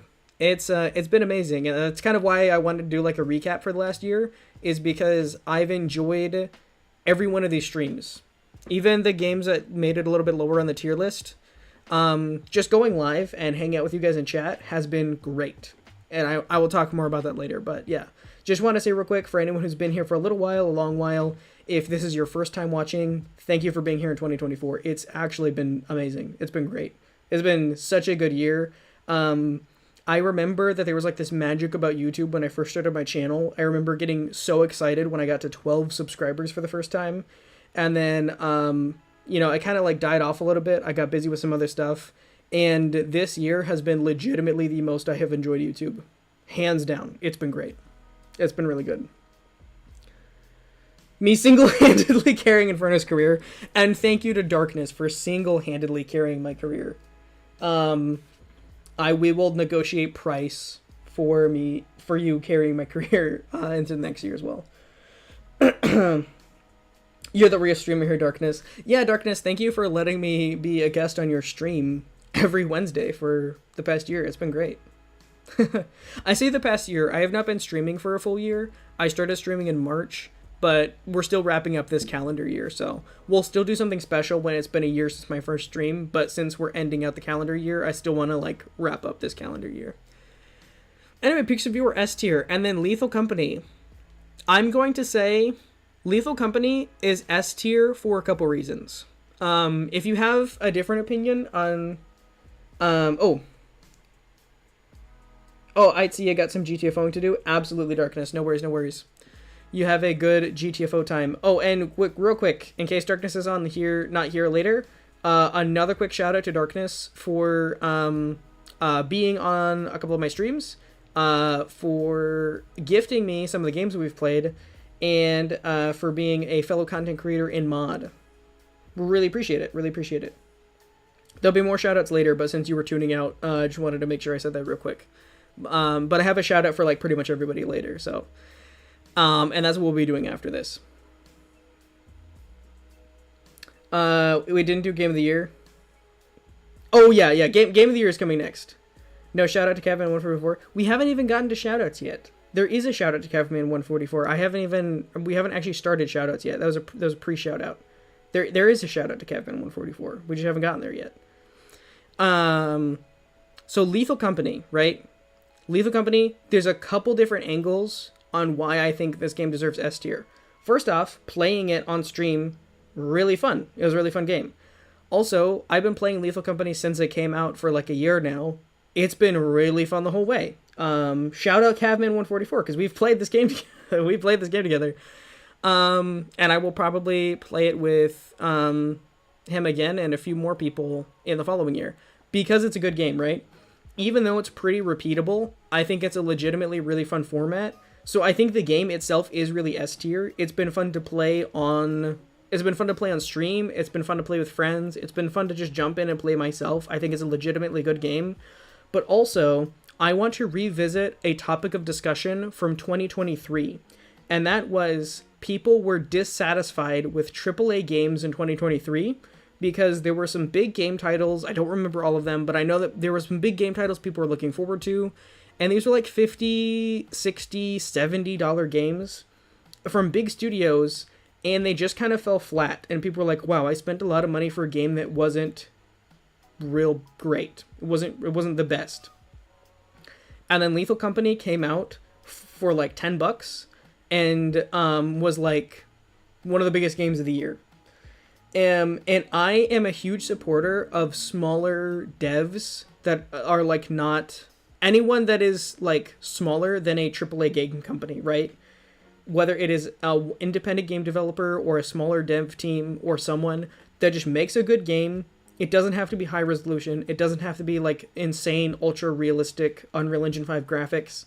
But if you just make a game that's fun to play, put it out for a reasonable price, and just let it be an experience that's fun, then like you're good at making games. Like you did it, right? Bro's fluent in Japanese. Oh my god. Dude, that's the point of this stream. For the last stream, I get to just talk, right? That's what a tier list is. It's just me talking. Oh my gosh. No way, shout out spoilers for Darkness. Oh yeah. We're just having a watch party of your stream. That's awesome. I've always wanted to be the center of attention in a watch party, so this is my dreams come true. Mom, if you're watching this, I did it. I made it. I'm at a watch party. Spoiler alert, my mom's not watching. Anyway. But yeah, I think basically, yeah, I think Lethal Company is a good game, and I also appreciate a game that is like kind of sets the standard for like, no, you can make a game, you can make it at an affordable price, and it doesn't have to be a $60 game with a bunch of hype that is just kind of isn't fun. Because I really don't like when AAA games put out expensive games that aren't fun. Continue your yapping, please. Oh, you know I will. But that's all the games, so we're going to Inferno's Game of the Year. So I said at the beginning I was going to pick my Game of the Year from the S tier games. I think I'm pretty happy with this list right now. I talked about moving a couple of these up and down, but I think I like the way that they are. So right now for our S tier games, we have Battlefront 2, Zelda, Sky, Voices of the Void, Inscription, GTFO, The Forest, Peaks of Yore, and Lethal Company. I plan on doing this annually for as long as I keep streaming. Yapping please rhymes with Japanese. Oh my gosh. You know, you're right. It does. But anyway, but yeah, I think this is a thing that I will do like annually, for all the years that I continue doing this, that I'm streaming. But for this year, I think for Inferno's Game of the Year, I am going to give it to the game that started it all. And this is probably not the community vote. If I had to guess, the community vote would probably be either like Sky, Breath of the Wild, or maybe Inscription, right? Those were the big games that you guys talked about this year. And so I want to give like a shout out to those games, because those games are great. There's a reason that those made it into S tier, and those would all be good candidates for Inferno's Game of the Year. Inferno's Game of the Year is one that probably means the most to me and doesn't mean a lot to anybody else. But I want to put Game of the Year, or I want to award Game of the Year to Star Wars Battlefront 2 2005. And the main reason that I'm doing that is purely because that is the game that started it. I did not plan to have a Discord community. I did not plan to have, like to really make streaming like a consistent thing and like really get back into YouTube and really get back into videos. I did not. There's a lot of really cool things that this year had for this channel and this community, and it's been really fun. And I did not really plan for any of those things to happen, but they did, because I got really excited about Star Wars, and I thought, you know what? I'm just going to go out there. I haven't done YouTube in forever, but even though I don't have time to edit or record a video right now, I'm just going to start streaming. I'm just going to do it. And it was a lot of fun, and that's how we got here. And so I think this game deserves Inferno's Game of the Year, because if that game had not sparked my interest in streaming in March of this year, then we wouldn't be here right now. So yeah, this really is the game that started it for me this year and got me excited about content creation again. And all of my like adrenaline and excitement for content creation came from this game. I got so pumped for that game and streaming it. And, that excitement, even though it's been different for each of these other games that I've streamed, it really has not gone down. So, again, even though that, like, I think the community voted game would probably be either Breath of the Wild, Sky, or Inscription, and I want to give credit to those games, Inferno's Game of the Year is Battlefront, because that really did get us to where we are here. And may sound silly for me being really nostalgic for... That's what this boils down to. I'm just really nostalgic about a Star Wars game that I liked when I was a kid. But hey, that's where we are right and now. So, there you have it, Inferno's Game of the Year. Also, I saw the votes for friggin' Pixel Gun. No, not Pixel Gun is deserving of the just terrible slot. Can we vote Inferno out as streamer? It should have been Pixel Gun. That's funny, because there were so many jokes about me being replaced by Darkness, or that like I'm a guest to Darkness. I didn't think I was gonna get replaced by Pixel Gun 3D though. Can we vote out Inferno? Can we vote Inferno out as streamer? That's crazy. Inferno isn't even streaming. Is this a Darkness stream? Isn't it? Oh my gosh. These images are not saved to the website. It's okay. I love you, Inferno. Oh man, I love you too. But yeah, so there we go. That is the tier list portion. Real quick, because I don't want to... I have more stuff planned than just this, but I do want to go over some community shoutouts real quick, just because I don't want to miss those. So, for anyone who's still tuned in, if I know it's getting late, but if you can stay for community shoutouts, this will just take a couple minutes. But I wanted to recognize people who have just really been special this year.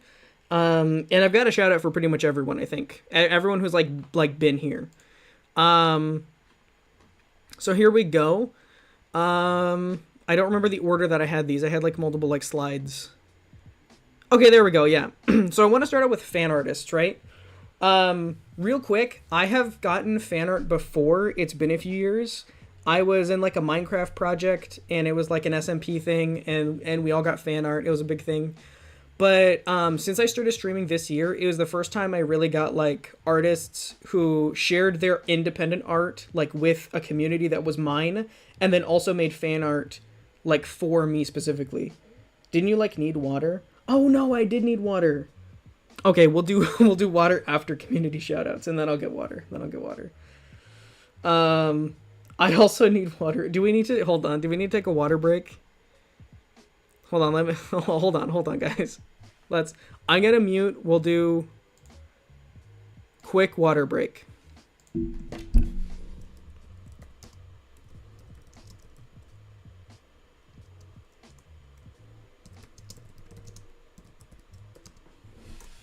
Okay.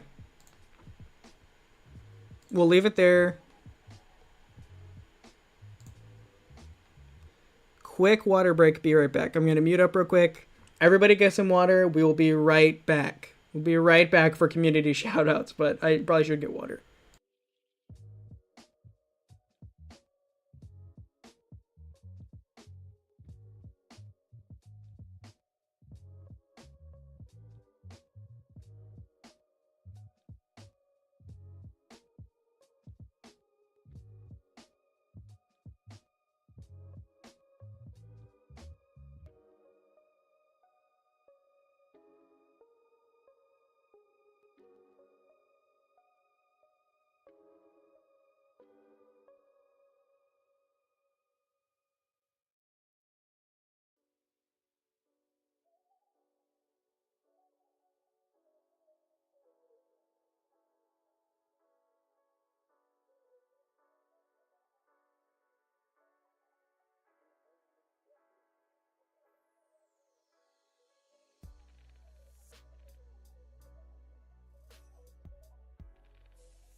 No, don't scatter. What are you talking about? I'm back.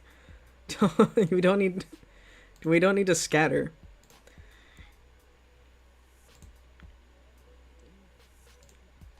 Okay, there we go. We are back. I have water now. Um. Oh man. Okay. We have water. Now it is time for Inferno community shoutouts. So I've got these all in categories. The first category is artists. So, yeah, I mean, I already said it's just really cool to have people sharing like art of their personal projects, art of the things they're working on, and then obviously like fan artists. Fan art has been a big part of like the last few months, especially. We've got the whole like we've got the fridge over here. Why can I not see the fridge?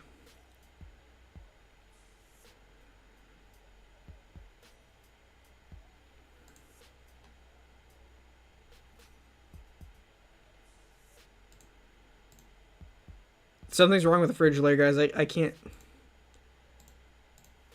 see the fridge. I went to like the fridge. What? Okay, well that's my YouTube wallpaper, which has like a bunch of the fan art on it. But there's also a fridge. Like the art fridge. That's the whole thing. Why can't we see the fridge? Okay, well this is a terrible time for that to not work. But anyway, we can see the YouTube wallpaper, which is, if you go to my YouTube channel, it's on there.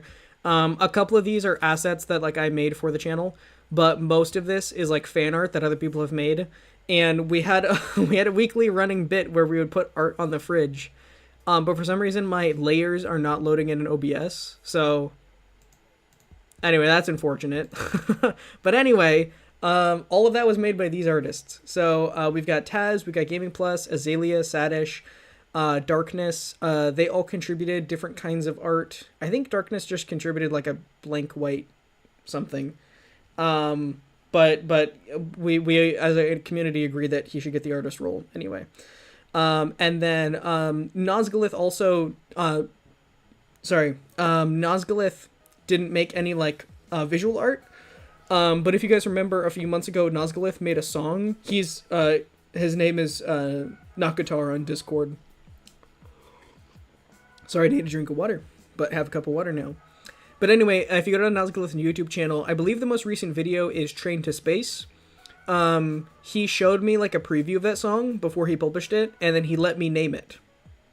I also did like a quick drawing, which is now the thumbnail of that video. Anyway, it was just really cool. It was really cool because he makes music, and it was cool to see, like, get to like be part of that. I got to listen to the song before it came out, and then I got to name the song. So yeah, if you search Nazgalith on YouTube or Nazgalith Train to Space song, I'm sure you can find it. I think you might be able to go to his link through his Discord. And then yeah, the rest of these people posted other kinds of various art, screenshots of their projects in Fanart. So yeah, I want to give a shout out to the artists first. Next category that we have for community shoutouts, content creators. These are just the people that I have either made content with or content adjacent to. We got Darkness is Cool, featured last week on the Lethal Company stream. Gaming Plus 28. If you have been looking at the community or your content tab on the Discord server, Gaming Plus has done a lot of Undertale streams and also done a lot of Don't Starve Together content. So Gaming Plus has been a content creator. We haven't done anything together, but they make content as well. Nazgalith, again, mostly music content, but he, I believe, has some Minecraft videos up still. We haven't made anything together either, but like we're friends. We know each other. We've talked a bit, and like I said, we didn't really collaborate. He did all the work behind that song, but he was gracious enough to like let me name it, which was really cool of him. I appreciate that. Cavman144 is the person that I have been collaborating with for the longest. Gosh, when did we start? I actually have some of my old videos pulled up later to like look at. I think the first thing that Caveman and I did together was my old realm, my Minecraft realm. We were doing videos together in like 2021, which is like when some of my first videos came out. And then I started doing a PvP series, and I feel like Caveman and I were kind of like the main two of like that series. Sometimes we do a challenge video where we needed more players, but I feel like it was me and Cavman 144. The two of us would like plan, we would like plan like what the video was going to be before we did it. So even if we invited a bunch of people, like we were the catalyst for like what the PvP video was going to be. So like we did some videos that were called like Deathbox. We did some like other like challenges. Sometimes we would just like run around and just like record us like running around like in a Minecraft world. It was a lot of fun. So Cabman gets a special shout out because Cabman was the first person that I collaborated with, and there was like, even if it didn't make it into a video, there was a lot of times where we would just like sit down and record. Yeah, it's been a lot of fun, and a lot of it goes way back before I started streaming this year. So anyway. But yeah, I wanted to still shout it out, because even though I'm sure a lot of people here haven't seen it because it's like before you guys came to like the channel and like the server, that was kind of like how my channel started, and a lot of the stuff that I was doing, like Cabman and I were doing it together. So anyway, it was a really cool time. It's a time that I think back on very fondly on my channel, on when like on those like old videos, you know.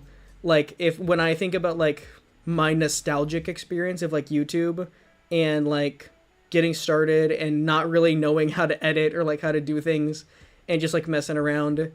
Some of it I did like on my own, but a lot of it was like when we made the realm, like Cavman and I would be in VC for like hours, like talking about like, you know, what we're going to do on the realm and like what we're going to build.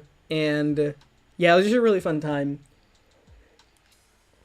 And we still do stuff today, and I feel like it was like, I don't know, the foundation of like that early YouTube that makes collaborating now fun. So anyway, yeah, a special shout out, but that's because Cabman and I has been like the longest running content creation duo on my channel. So I love you too, man. Miss Crafty Builds 2. Yeah, Crafty Builds 2. And we're going to get into that a little bit later. I have a few clips from some old videos that I want to showcase as like a history of Inferno. But Crafty Builds 2 was lit. That was fun. Maybe we'll do something like that again sometime. That was good. That was a good time. But yeah. Oh, and also, the last time Kevin was on, it's been a minute, so we'll obviously have to do more stuff together, like in 2025. But for anyone that was here for the One-Armed Robber stream, Kevin and I were hanging out for that. It was a good time. And then also wanted to shout out Taz. Taz has been one of the longest running people on my mod team. Because he was there for the fateful night of Pixel Gun 3D. And Taz has been there, I think, for like every single stream that I've done this year, except for like one maybe. And for that one, he sent me like a DM after saying that he was like, "Oh, I'll be part of the mod squad this week."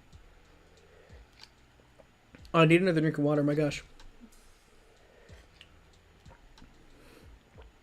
Oh yes, yeah, we're gonna do One-Armed Cook next. I forgot about that. Maybe someday this community get a dedicated Minecraft server. That would be fun. I don't think I could afford to keep it up 24/7, but if we did like some sort of like event where it was like up for like a month and then like we blew it up or something, that'd be fun. I would absolutely be down for that. I think it would be really cool. But yeah, and I wanted to shout out Taz because Taz has been here for, again, like it feels like every single live stream Taz has been here for. Which is crazy. Super, super appreciate it. Again, that's why Taz has the little wrench, is because he's here every single time. Which is, I'll have to figure out like how many hours Taz has been here for. Like hundreds of hours probably. It's been a long time, and I really appreciate every single second of it. There've been a few videos now, this one included, where if you look in the description, I will shout out some content creators. Everyone on here is one of them. So go check out all of these people. You can check out, yeah, if you just go to my description right now, you'll find links to all these people. So yeah, go check out their stuff. Because they all make really cool stuff.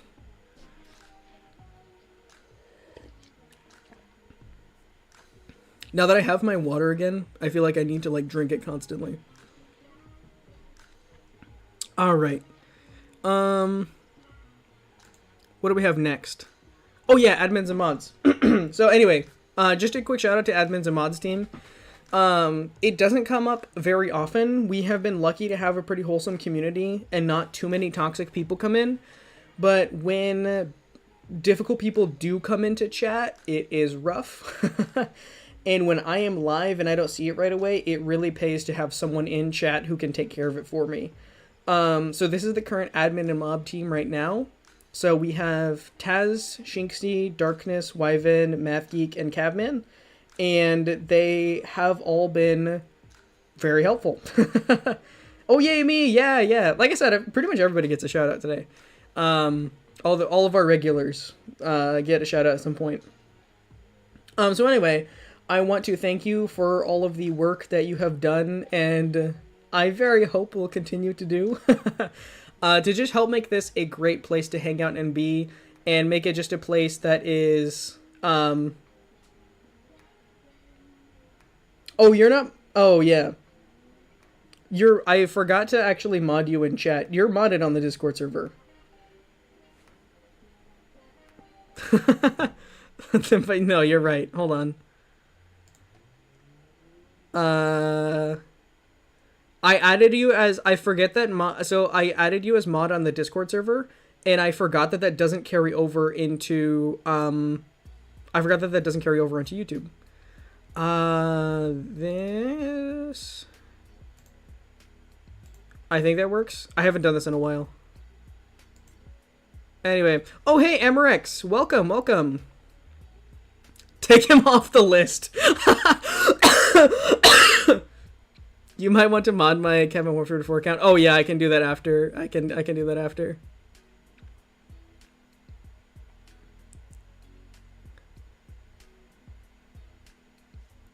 But yeah, Emrex, welcome in. Appreciate it. Um, yeah, they should make a plugin where if you mod someone on Discord, it automatically mods them on YouTube. Anyway, that's neither here nor there. Surprise. Let's take him off the list. That's hilarious. Oh no, he's dying. Always, actually. Now there's even more wrenches in chat. And now people will be terrified to invade this chat. But anyway, yeah, thank you to admins and mods this year. Even if nothing goes wrong, just you being there to keep an eye on things, or just like be there to just like chill in chat. Having a wrench person in chat it's nice.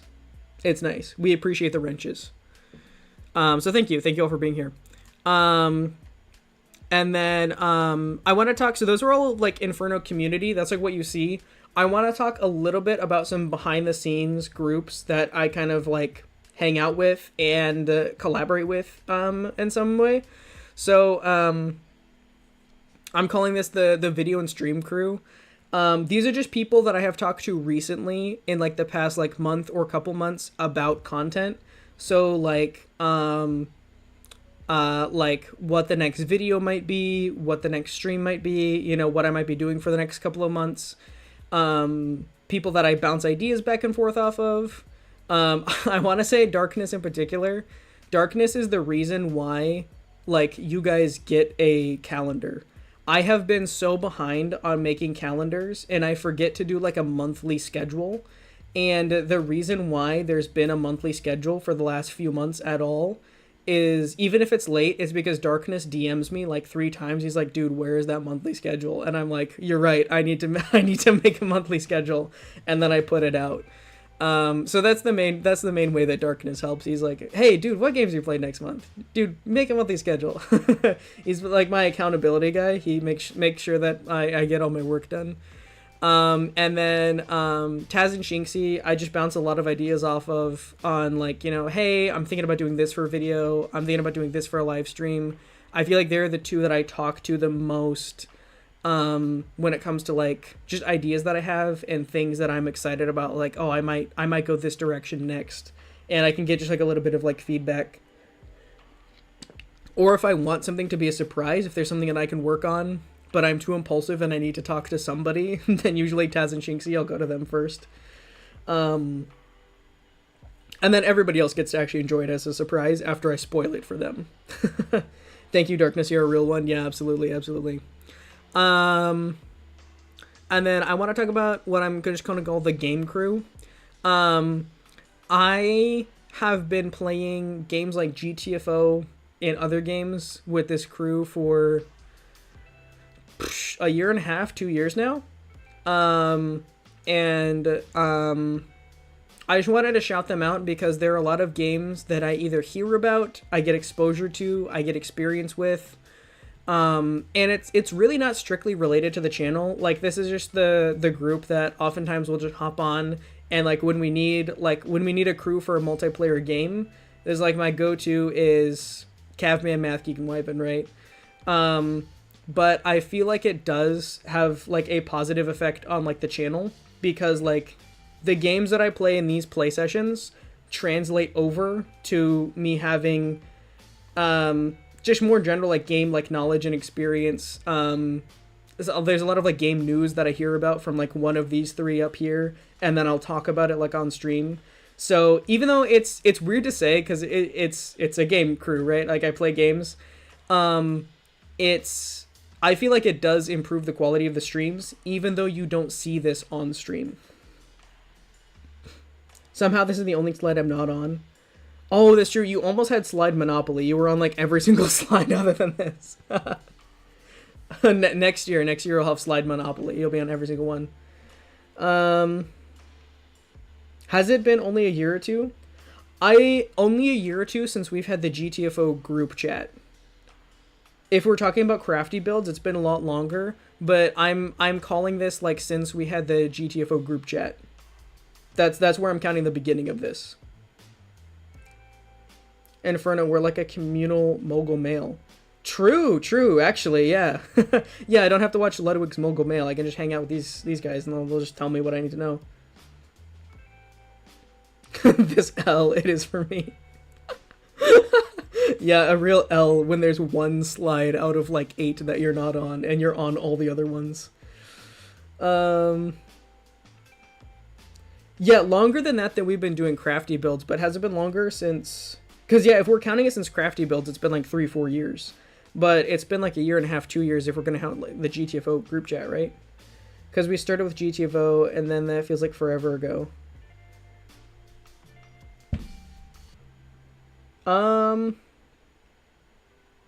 It was... So it would have been 2 years ago this spring, because I'm pretty sure 2 years ago this spring, because we started it in the spring, and spring of 2023, I had not moved out yet. And when we started playing, it was in my old room, like at my parents' house. And then I moved into an apartment. Summer 2023. So it would have been spring 2023. So this coming spring, 2025, it would have been 2 years old. So coming up on 2 years now. Anyway, yeah. Sorry, Taz. This is the only slide you're not on, but like I said, I think you're on like all the other ones, so... Anyway, that's the game crew. Oh, and then this one, these are some really weird names that none of you will know, and that's fine that none of you know these names, but this is the playtest crew. I am working on developing video games. In 2025, I would love for that to be a much bigger part of my channel, is developing video games. They take a lot of time, they take a lot of work, and for all of you, when the games are done, I mostly want them to be a done game and a surprise. But I do need people to playtest my games. So my front line of playtesters is this, and again, you won't know any of these names. You know that they're in the game dev community because they have weird names. But Doinky Dof, Raider, Jeremy Butterscotch, and Miss Blumbleberry, these 4, that's like my go-to for when I need someone to playtest a game for me. So I have a couple games that I'm working on. One that I've talked about, Pump Ghoul, which is my like little pumpkin game. And I've got another one that I shouldn't be working on because I need to finish Pump Ghoul, but I have ADHD and I got really hyper-focused on a new horror game, so I'm working on that one too. I would really like to get them both out to the community in 2025, and a big part of that happening is them getting play-tested and me getting like the first line of feedback from this crew. Once they're at a playable level, they will go to exclusive, like people on the Discord will get access to them, and you guys will get to play them next, and then they will go public. But for them to be ready for you to play, they go to this group first. And so I wanted to give a playtest crew shout out, because again, my games are in the very early stages of game development, but it's something that I've gotten really passionate about. And every year, I think I want to be known a little less for playing games and a little more for making games. Right now, that's the transition that I think I want to make. And so anyway, a shout out to, again, these are names that you'll probably never see again, but I wanted to just throw them out there and give a little shout out to those. And that is our community shout outs. Oh my gosh, I forgot. Taz played Pump Ghoul. I feel like I should be on this slide for some reason. You're right, I messed up. You're right, I messed up because Taz, you did play Pump Ghoul. You've gotten a, yeah, you're right. That's exciting. New Inferno chapter. I am very excited. I could not be more pumped. I am so excited for 2025 for a lot of reasons. There are a lot of games that I want to play, and I think the playing those games will be really fun. But I also think I really want to make 2025 also more about making games. And man, I am so hyped. We're going back to GTFO now, W year. Yeah, they deserve your credit, but yeah, I will say, Taz, you got me. I entirely forgot that I literally had you hop on the other day and playtest Pump Ghoul. Oh my gosh, my throat. I'm speaking so much that I've lost my second cup of water. It's gone. The Inferno is real. Game Dev Inferno, yeah. So anyway, I apologize. So that really was one that you weren't on, because I'm gonna credit you as on that last one. So 2025, you'll be on all the slides, Taz. Don't worry. By the way, I found another bug in Pump Ghoul like literally this morning. You played it again? That's actually really nice. Like that makes me happy. I appreciate. I thought you were just gonna like play through it once and then wait for like more updates, but That warms my game dev heart that you actually booted it up another time. I appreciate that. Thank you. Also, yeah, definitely DM me or just say, you can say in chat like what the bug is. It's not like a secret. But yeah, I only really have one more segment planned for stream. It's getting close to the end. But I just kind of want to go over what I'll call a quick history of Inferno. And I think this is the thing that I also want to do like annually. I just kind of want to review like where we started, do like a little bit of like nostalgia, like, oh man, look how far we came. And then just kind of talk about like what we're going to do next content wise.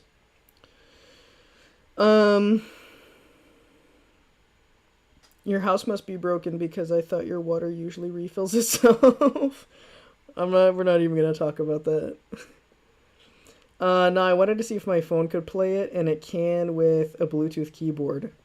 Oh, okay, yeah. Oh, that's a thing that I am going to work on. So the program that I use, gdevelop, has a plugin to put like mobile controls on. I just have not gotten that far yet. So I will be very curious to know what your mobile experience is once we get there. I'll DM you later. It's a bit technical. Yeah, absolutely. Absolutely. Is this a watch party now? Should we have made popcorn? We probably won't be on very long. Oh my gosh, Baby Ferno. Yeah, I'm just gonna give, like, we're not gonna watch a whole video. We might do that sometime. Maybe someday we'll do, like, a watch party. But right now, I'm just gonna give a brief summary, and we're just gonna watch, like, a couple seconds or, like, a minute of each video. So, for anyone who doesn't know, when I started my YouTube channel, this was 4 years ago. It has 66 views and 10 likes. And for a long time, it had like 1 view, right? Like this was a very much a first video. And I just wanted to like make a video that kind of taught me how to make videos. And so I made, in the year 2020, I made like a Minecraft tutorial. It's called Minecraft Basic Survival Guide. This is so cringe. I'm Inferno, and today I'm going to show you how to play the Minecraft. Oh, I think I cut off the very beginning. My thing used to be at the beginning of every video, it would be like, hey, I'm Inferno. Hey there, I'm Inferno, and today I'm going to show you how to play the Minecraft. I loved that intro when I was younger. Here we are in Minecraft. This video is meant to be a short survival guide. Anyway, I sound like a child. It's only 4 years ago, but my gosh. And the thing was, 4 years ago, I would have been, like... Yeah, like, I wasn't, like, a kid. Like, I was, like, an adult or almost an adult 4 years ago. This is by far my favorite Inferno video ever. It's terrible. And it's it's 17 minutes long, and it's just me poorly explaining Minecraft. Not really sure why this is. A lot of people... I could not have gone at a more perfect time. Anyway, that's how we, yeah, here we are in Minecraft. Full mobs in the game are the villagers. Now, there are different types of villagers that will trade. Also, why do I sound like that? Like, actually, why do I can't believe you sounded like, yes, yeah, why do I sound like that? That's crazy. So anyway, we started here. So if you the bar was pretty low, right? The bar was pretty low about Inferno content.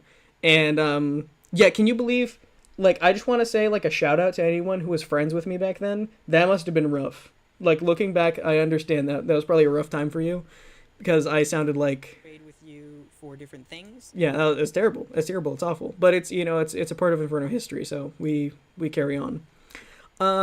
Then I was watching a lot of like Minecraft build tutorials, and I was like, oh, I can do a Minecraft build tutorial. We actually have a pillager. So I was gonna do upgrading a village. This was 4 years ago, 44 views. And I think that looks good, so I'm going to do something similar. However, for areas like this, you know, I have this post here. I like where that post is. Again, it makes it feel like the whole thing is more grounded. So again, I'm trying to sound like I know what I'm talking about, but I'm just blabbing about building a Minecraft house essentially. And like looking back, it looks okay. Like it was a fun video project, where I just like rebuilt all the buildings in a village. Added in all of these roads here. I decided to go with a stone road design, so we have cobblestone in the middle, and then we have a raised edging of these smooth stone slabs. Each individual building is different, so they're all themed slightly differently. Some of them are. So you get the idea. That's the gist of like early so nasally. Yeah, why was it so nasally? Like I don't know why I sounded like that. I don't know what I don't know if that was just like the way that I was speaking, but yeah, maybe that's just how I sounded all the time. I'll have to ask people. Anyway, that is a really good summary of just like what my early channel was. It was just me running around pretending like I knew what I was doing, and it was kind of bad. I need another water after this stream. We're getting close to the end, but I'm gonna need more water after this. You sound so much more nasally, like you're doing it on purpose for the video, Lamau. I don't know why I would do that. Like, maybe you're right. Like, maybe I unconsciously did, like, video voice. But, like, I don't know why I would, because it sounds bad. And also, nobody talks like that. Like, I don't know who I would be emulating, or, like, what I... Like, I don't know where I would have gotten that from. But it... Yeah, I don't know. Maybe I unconsciously was like doing a voice, but if I did, that was the worst decision of my life because it sounds awful. I've seen this video all the way through at least 5 times. If it makes you feel better, I'm so sorry. I'm so sorry to hear that. Get a tissue box or something, I don't know. I've got popcorn going right now, chat. Let's go! Popcorn for the watch party. Inferno craft, yeah. So anyway, oh, this is... Okay, so I want to preface my next video by showing you a Mumbo Jumbo video. After I was watching build tutorials and I made this, I got obsessed with watching Mumbo Jumbo's redstone tutorials. So this is Mumbo Jumbo's video, and then this is the video I made. Can you see a similarity there? So anyway, for a brief period of time, my hero was Mumbo Jumbo. And I really thought, man, I could be the next Mumbo. I could make it happen. So I will do another quick comparison. It's probably one of the most useful redstone circuits in Minecraft, and pretty much every single one of my redstone contraptions has one of some form somewhere. Redstone differences between Java Edition Minecraft and Bedrock Edition Minecraft. So you can see like mine's like a not as good version of the same thing. We'll skip forward a little bit. And here we get a tick, but we don't get any piston noises going on, and it There we works go. by cycling items round inside the droppers. Mumbo doing it well. So the very first and one of the biggest differences is how pistons act. So right here I have a regular piston, and right here I have a sticky piston. If I go ahead and power this regular piston... So see, it's just not good, right? Did you sound British? No, I just sounded nasally still. I just sounded terrible. It would have been significantly better if I sounded British, but unfortunately we were not that lucky. So anyway, for a brief period, I thought I could be as cool as Mumbo, but we all know that no one can be as cool as Mumbo, so here we are. And then this was what Cavman was talking about like a little bit earlier. Crafty Builds 2. This was so big. When I did this, I was like, this is the biggest thing I've ever done. This is crazy. Me, Cavman, Math Geek, and Wyvern, we built this like hub. We built like a hub, like a server hub, and then we had survival areas because I wanted it to be like Hermitcraft because I got really obsessed with Hermitcraft Season 7, but I knew that I wasn't good enough to like actually like make the stuff that they make in Hermitcraft. So like, well, what if we have like a hub where you can do cool things and the hub looks really cool? We'll build that creative ahead of time, and then we'll have survival areas outside of it. And honestly, I don't wish I did it differently. It was so much fun. It was so much fun. But anyway, here's how that went. Hey, I'm Inferno, and I'm super excited today because I'm starting a brand new YouTube series. I'm going to go get a cup of water real quick, and we're going to watch a little bit more of this, so I'm just going to let this play while I get a cup of water. I'll be right back. Hey, I'm Inferno, and I'm super excited today because I'm starting a brand new YouTube series on my personal realm with a bunch of my friends. A bunch of them have been working with me for the past 3 or 4 months now to put this realm together. We have a lot of cool stuff going on, and we have a lot of content planned for the future. So I hope you enjoy the series. I hope you stick around, and without any further ado, let's get started. That would be one of my friends right there. It's a pretty awesome realm.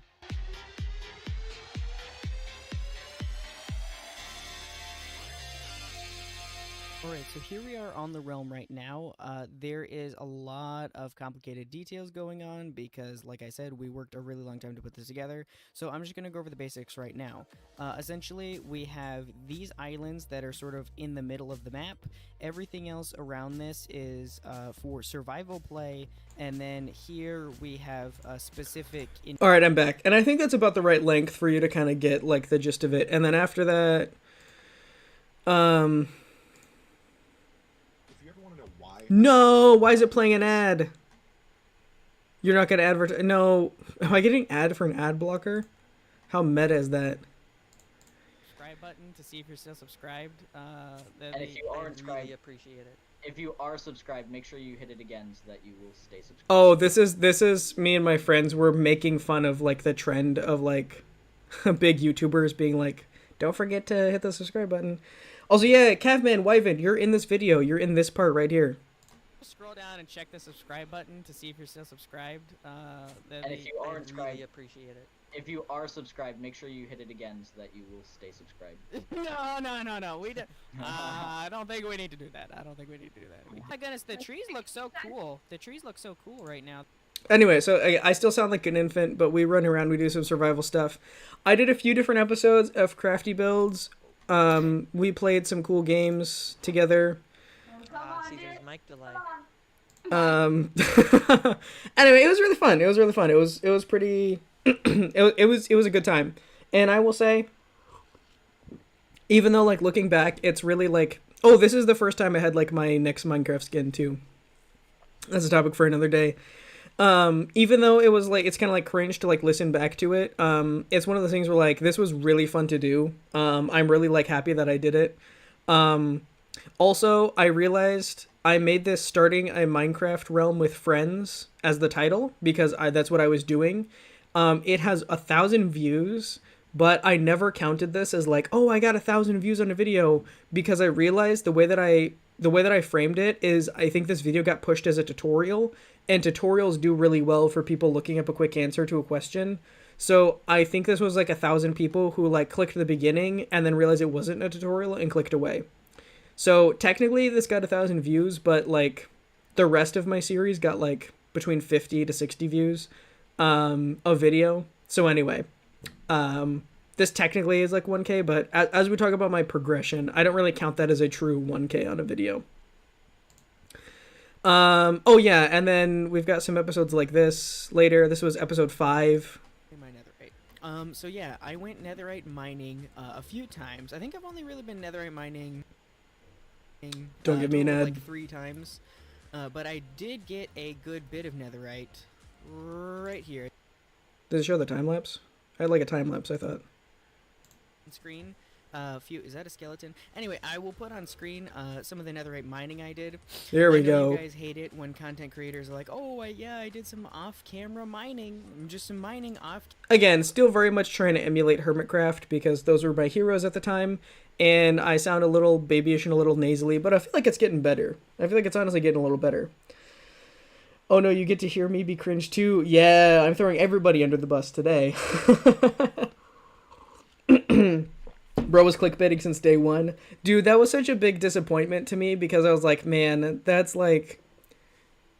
Like, I wish I had people who clicked on it for what I was actually making. Once I clicked for me that, like, oh, I totally misbranded my video.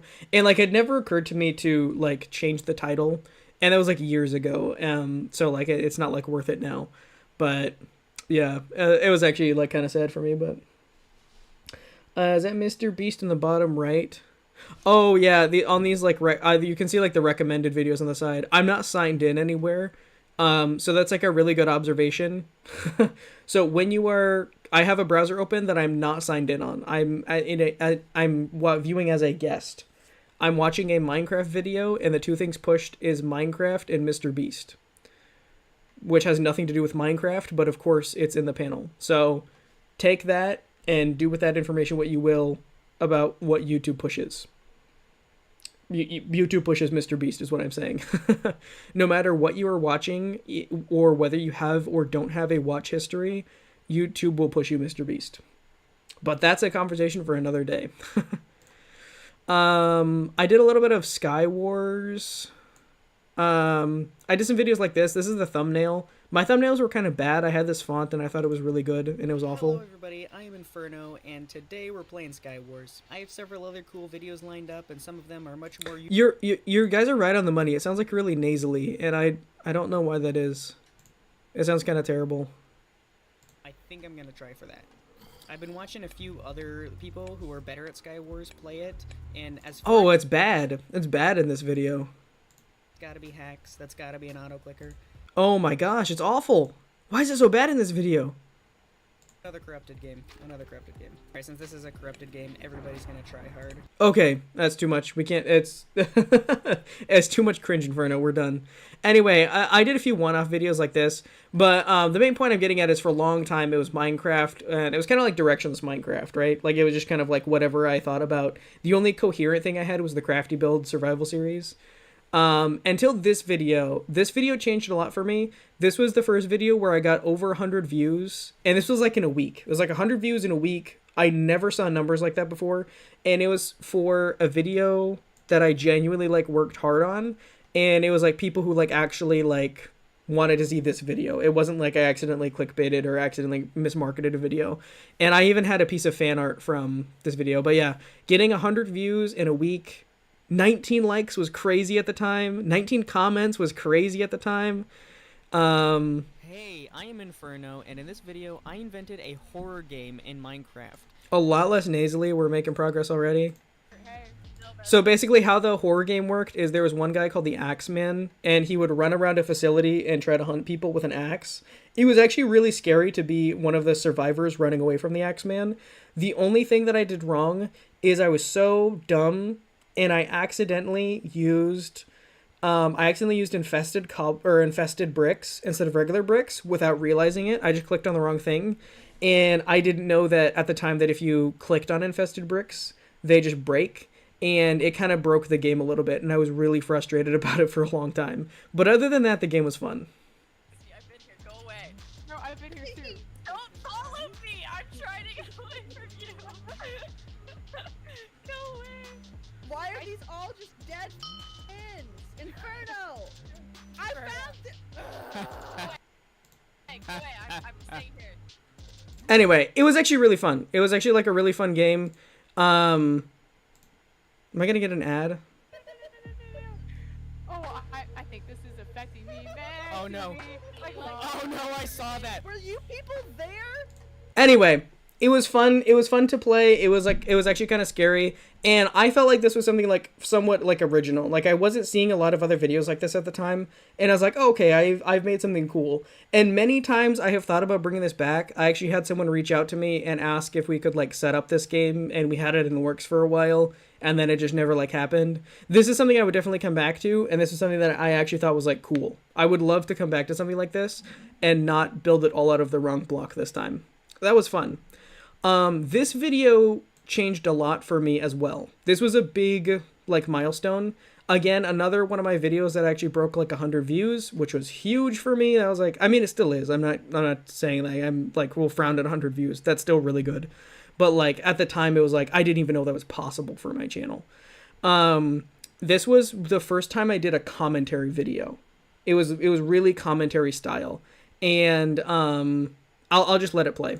So, you want to run a gaming channel on YouTube. But wait a minute, you're a college student? That's pretty cringe. But you already clicked on this video, so let's do a quick rundown of exactly what it's like to run a gaming YouTube channel and be a college student at the same time. And in the background, just for you, I'm going to throw up some old Skywars footage that never made it into a video. Most people, when they start out, they got big plans. You're like, me and YouTube, we're going places. This is going to work out great for us both. You're just waiting for those views to skyrocket. You're going to see like a great chart of your wonderful success. You want millions of subs and like the most millions of subs. It's gonna be great. And hey, maybe if you do well enough. So anyway, I had like a faster editing style. I was like throwing up graphics. I was like trying to like keep it like engaging. I wanted a more polished feel that made it look like I was like an experienced YouTuber. And I felt like I kept that pretty much all the way through. Oh my gosh. The ads, dude. I run an ad blocker, but I'm not signed in right now. want to be gaming, but you also want to be, like, not failing. That's also a cool thing. Because no matter how much of a pog champ gamer you are, you still need good grades. So you gotta figure out what works, and everyone does things a little differently. Fun little behind the program where I use my textbooks instead of weights because they are so heavy. Like, seriously, taking my textbooks to class and getting ripped. But anyway, it's a fun time. It's really fun, guys. It's a really fun time. And the cool thing about school assignments is Anyway, that pretty much that encapsulates that video. Yes, poggers. I unironically said poggers in that video. Anyway, that does a pretty good job of, like, yeah. that explains, like, this era of YouTube. So I was kind of like figuring things out, and I definitely figured out that I wanted to make more polished videos, but I hadn't really figured out the direction that I wanted to go yet. And I was still doing just exclusively Minecraft. And then this was when I did less gameplay, and I actually really dived into just commentary. Like, I tried to do, like, a purely... Do you not say that anymore? Oof, I might have to DM you about poggers after the stream, Tazza. Oh, I don't know. But yeah, this video, it was when they just released the Minecraft Legends trailer, and I was like, oh, this looks cool. I want to do, like, a commentary, like, news video. Like, I want to do, like, a recap commentary video. No gameplay. Like, I want to, like, really talk about this game. On June 12th, 2022, Minecraft released an announcement trailer for a brand new game in the Minecraft franchise known as Minecraft Legends. This is a pretty big development that has the community excited, with over 7.8 million views on that trailer within the last 8 days. So now begs the question, what is Minecraft Legends, and what does the Minecraft community have to look forward to? Here's everything new as it appears in the trailer. Here we can see the new game will have butterflies, most likely more for decoration and not... And I really did, like, a breakdown of, like, the whole thing. Being much more mechanical with these gold embellishments. Don't give me an ad. Please don't give me an ad. As checkpoints, a base, or raidable strongholds. Also, all of the hostile overworld mobs appear to be wearing helmets to protect them from catching fire in the sun, and we might even assume that these were fashioned by villagers who seem to work alongside the monsters in this game. This could suggest it takes place in the future of Minecraft's storyline, or that Legends has its own lore entirely. Again, I really wanted to have, like, a more polished commentary feel, and I was really... Rest in peace, this game bombed. That's a topic for a different day, but I was so looking forward to this game, and I was so disappointed when I heard people talk about it come out. I have not actually played the game for myself, but every review was like, yeah, don't play this game. It seemed to me to be genuinely unfun, and, like, I don't think anybody plays it anymore. But at this time when I made this video, I was like, oh, this is the next big thing for Minecraft. I was so excited for this game. And yeah, and I wanted to make, like, a really good, like, news commentary style video. Concept, and hopefully we'll be adding more confirmed Minecraft lore to the story of Minecraft. After all, it's Minecraft Legends, assumedly developing Minecraft lore in a story-based format. And this is also the first video I think I had a script for, I think. No, I might have had a script for being a gaming YouTuber while in school. This was the first video I had a script for. This was, I think, the second video I ever scripted out. Normally, I don't do scripts. I just cannot be bothered. I don't have the time, typically.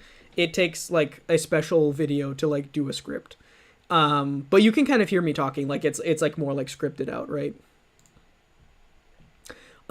This was something that I tried out for, like, a little while. I was having a lot of trouble getting back into, like, recording and, like, editing. But I really wanted to be more consistent. So for, like, a week, I tried as, like, what if I upload, like, a short video, like, every day? So this is, like, 3 duels in under 1 minute, and I did this thing called Uncut Wins. This one's just all called Uncut, but I played a few games on the old Mineplex server, and I called them Uncut Wins, and I would just try to win a game as fast as possible, and I would not cut it at all. And I was like, this will be a double benefit, double bonus, because it'll be like, oh, like, it's like he has to win it quick, because, like, it's uncut, like, that'll be, like, a selling point. But also because it's an uncut win, I just throw up music in the background and I don't have to edit. These, they have, like, more of what my average was at the time, which was, like, 60 views a video now. But at the time, it was, like, 10 views a video, and I was like, so people don't really like these very much. So I kind of stopped doing them, but we'll watch what it was like at the time. Hello everybody, I'm Inferno, and today the saga continues of being the greatest duelist of all time. Looks like we get a few easy shots on this guy, and then we just take him, boom, just like that. We even have time for another one. That one was so fast. We're too good. One of my goals for duels, aside from winning, is to have all of my victims on fire when I absolutely destroy them. And so far, it's been working. It's been a pretty good tactic. No one's been able to take us so far. Again, we're too good. All right, now that the map is finally loaded in, let's see if we can do a 3 out of 3 here. Oh, he's trying to use the fire. Oh, but we can fire him. We can fire him too. He didn't even know. He didn't even know that we knew the fire trick. And is this a win? And a fire kill again. We're too good. Subscribe to Inferno. Later, nerds. If you couldn't tell, I was watching a ton of Technoblade at the time, so we'll move on. And then this was the last video I made before I started streaming. And this video, I was really happy with this video. I was honestly like, I was really like proud of this one. I think it could have been like a bigger video for me if I marketed better. If I marketed it better. So it was We Play Dragons on Mineplex, Minecraft minigame. I made it too much about Mineplex. I should have been more like, we got attacked by dragons in Minecraft or something like that. I think if I repackaged the title, the video holds up really well. And I think it would have done better if I just gave it better packaging, but it's all right. I'm still really happy with this video. Hello everybody, I'm Inferno, and today myself along with Shinxie3 are going to be playing Mineplex Dragons. Now if you're unfamiliar with this game mode, basically it means you have to run around a little island while dragons just destroy the entire thing, and the last one standing wins. We had some fun games and some unexpected... We'll skip past the intro a little bit, we'll go a little further in.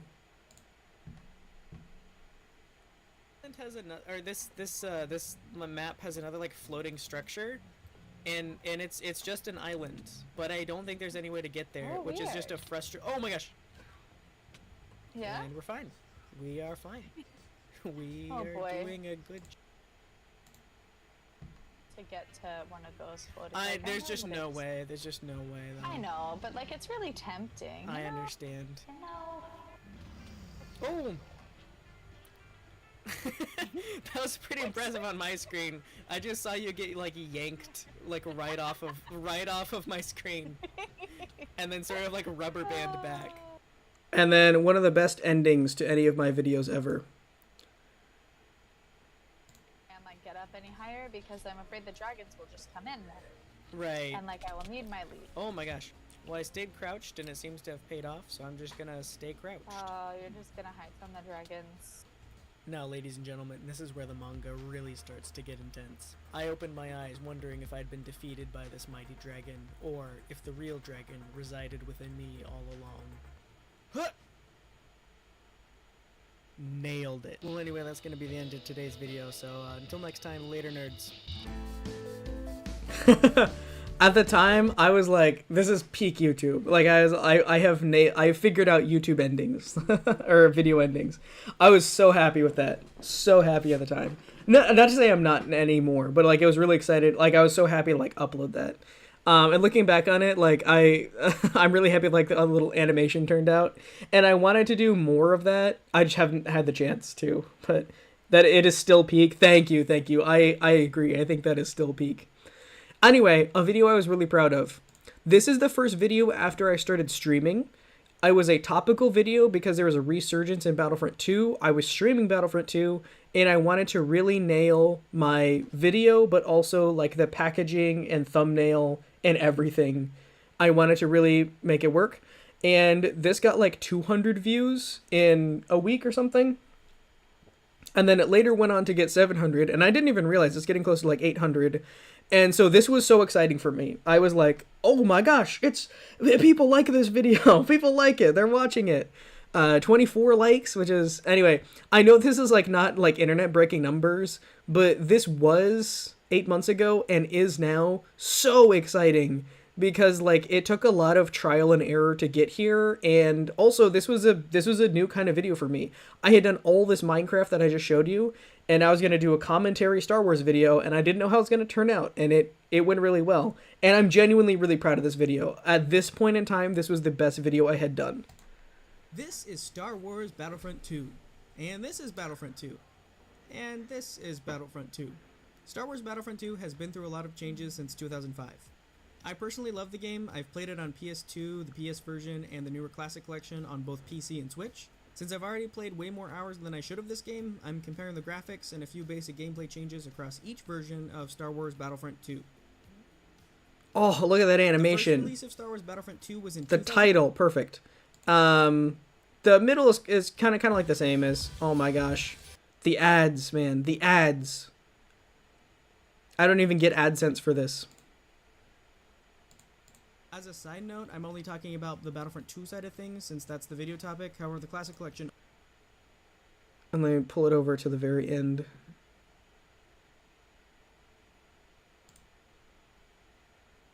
Enjoyed making this video and doing my Wednesday live streams. I do all the pixel art, drawings, and animations for my videos myself. I have 2 upcoming videos I've already started working on, and I go... Oof, those videos didn't come out. We're not going to talk about that. We're not going to talk about that.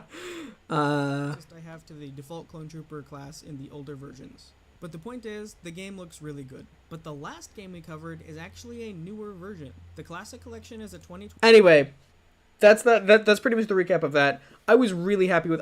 still am really happy with this video. It was a game that I was passionate about at the time. I feel like I had something of substance to say. And when I posted it and it actually like performed well and it was like the highest performing video on my channel, I was like, this is crazy. This is actually crazy. That's wild. As you should literally pay for YouTube Premium.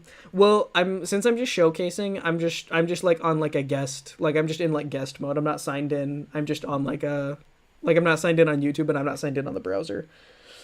Hey Inferno, when's that new video coming out? Tentatively tomorrow, but I'm not saying anything anymore because I've said it so many times and then something goes wrong. So I really want it to come out tomorrow, but I wasn't going to say anything because every time I've said the video will be going really well, and then I'll say, "Oh, it's coming out tomorrow," and then something will go wrong and then it doesn't come out and then I get really sad. The game has so we'll see. When the video's out, I'll let you know. Inferno, when are you doing Smash Training Arc stream? I feel like we need to do like a Smash Training Arc. Like we need to record like 5 times for like 3 hours each, and then I need to do like a mega video upload. Like I became the world record Smash person. So yeah, I guess we'll have to plan a time for that. I also have a few recordings I kind of want to do over winter break, but I also don't have any time for anything over winter break, so we'll just have to see how that goes. But anyway, instead of YouTube Premium, you should mod your YouTube client to not have ads. So I do just have an ad blocker normally, but again, I'm not on my normal browser. Yeah, video series would be awesome. Yeah, I do want to do more videos next year, but the reason videos take so long is because I'm a perfectionist, and every time I make a good video, I really want the next video to be like better. Which brings us to the next one. I made this Star Wars Hunters video. And this time I think I really nailed like the packaging on this one. I wanted to give like an interesting like title, and this video got like it was like almost 1,000 in a week, almost 1,000 views in a week. This was my first video ever to get multiple thousands of views. This is my most recent one. And that's still crazy to me. It was 7.3 thousand views and getting close to 300 likes. And man, again, I still remember being excited when like I got 20 views in a video for the first time. I still remember being excited about like 12 subscribers. So like being nostalgic about that still, and then seeing like actual like, oh, like I've seen other YouTubers with videos of this size. That's just really cool to me. It's just really cool. 7.3K is crazy. Yeah, it is crazy. And it didn't have that overnight too. Like it's still like some of these comments are like new. Like I will still get like little notifications that like someone new commented on this.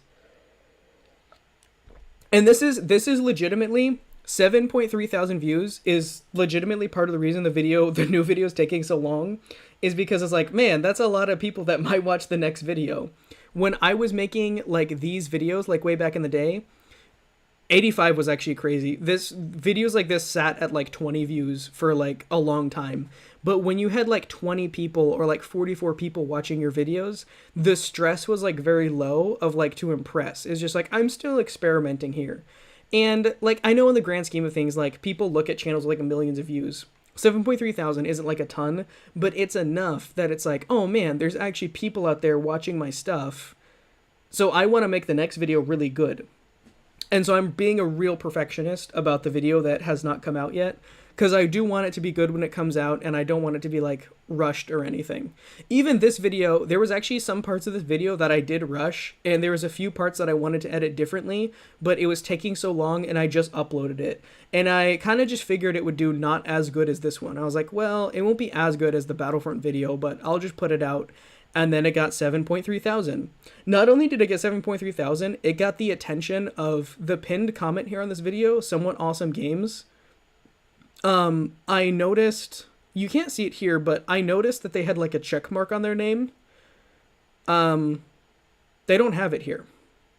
Oh no, that's the check mark. Yeah, I noticed that they had a check mark on their name. And I was like, wait a minute, someone commented on my video with a check mark? And yeah, I popped over to their channel. Somewhat Awesome Games, 169,000 subscribers, and they were making a bunch of, well, now it's all Indiana Jones, but at the time, yeah, they were making all these Star Wars Hunters videos. And so it was a channel with over 150,000 subscribers. They were making all these Star Wars Hunters videos, and I had a video that was big enough to get their attention, and that's the pinned comment now. So again, there was a lot of really cool things happening for this video. And so again, I don't want to be too stressed about it, but it's like, man, well, if like a larger audience of people is going to watch my video, I want it to be a good video. And so that's why I've been pushed it back like 3 times now. And I do apologize for that, but when the new video comes out, maybe tomorrow, we'll see. I want it to be good because this video set a much higher standard than I thought it would. Star Wars Hunters is a good game, but a lot of people don't think so. In this video, we'll go over what the game is, the criticism it's received, and reasons why players are genuinely enjoying what the game has to offer. Enjoy the video. First, let's skip forward a little bit. Currently only mobile and Switch. There's dislike for characters themselves. People don't like the small map size, the short game modes, and the menu and the UI. So like basically everything, right? Oh, and let's not forget that basically every review video calls the game rip-off Overwatch. Overwatch. And yeah, that's fair. You're not wrong. So basically, this was just a commentary video. That it can only run mobile game graphics, and anything more advanced makes it crash. Overbalancing. There's a character called Aaron Tall. He's a Mandalorian with a jetpack, 2 blasters, and a flamethrower. He's the only character behind a paywall, and you have to. So, I mean, I really just talked about the game. I talked about why people liked it and why people didn't like it.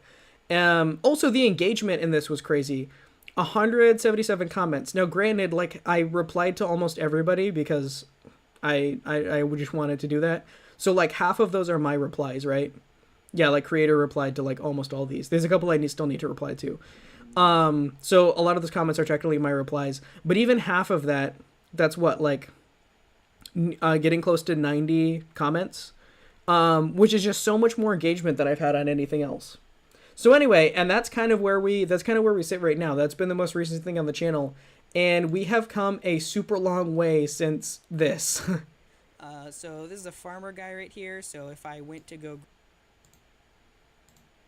spend $10 to get him. In most other games, this would definitely be a pay-to-win situation, and I've seen some people say this about hunters because of this guy right here. And honestly, again, things have changed. But yeah, and then it's already getting really late, so I won't spend a ton of time on this.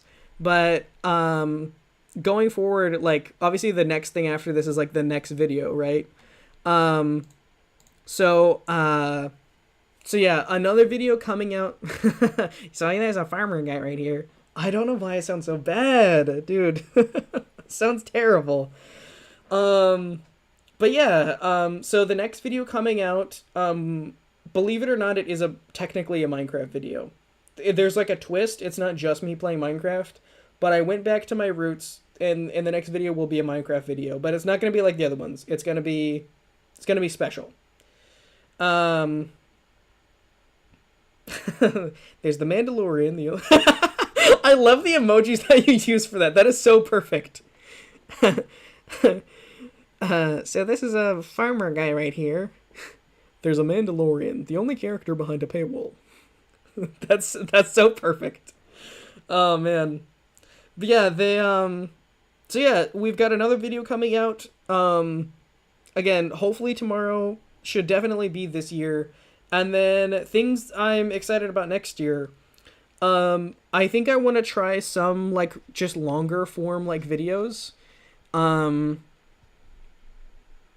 where like I do like an experience like what Wyvern was saying. Cuz there are some things that like I stream, right?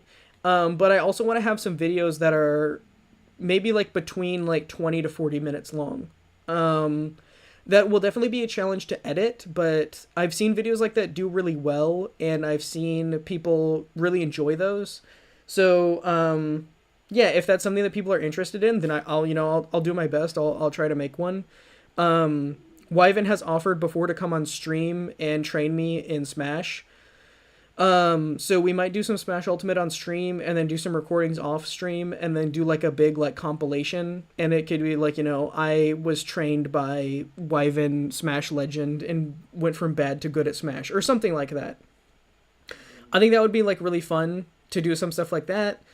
I also think like Taz was saying, like maybe if there was like a server, like a Minecraft server for the Discord server.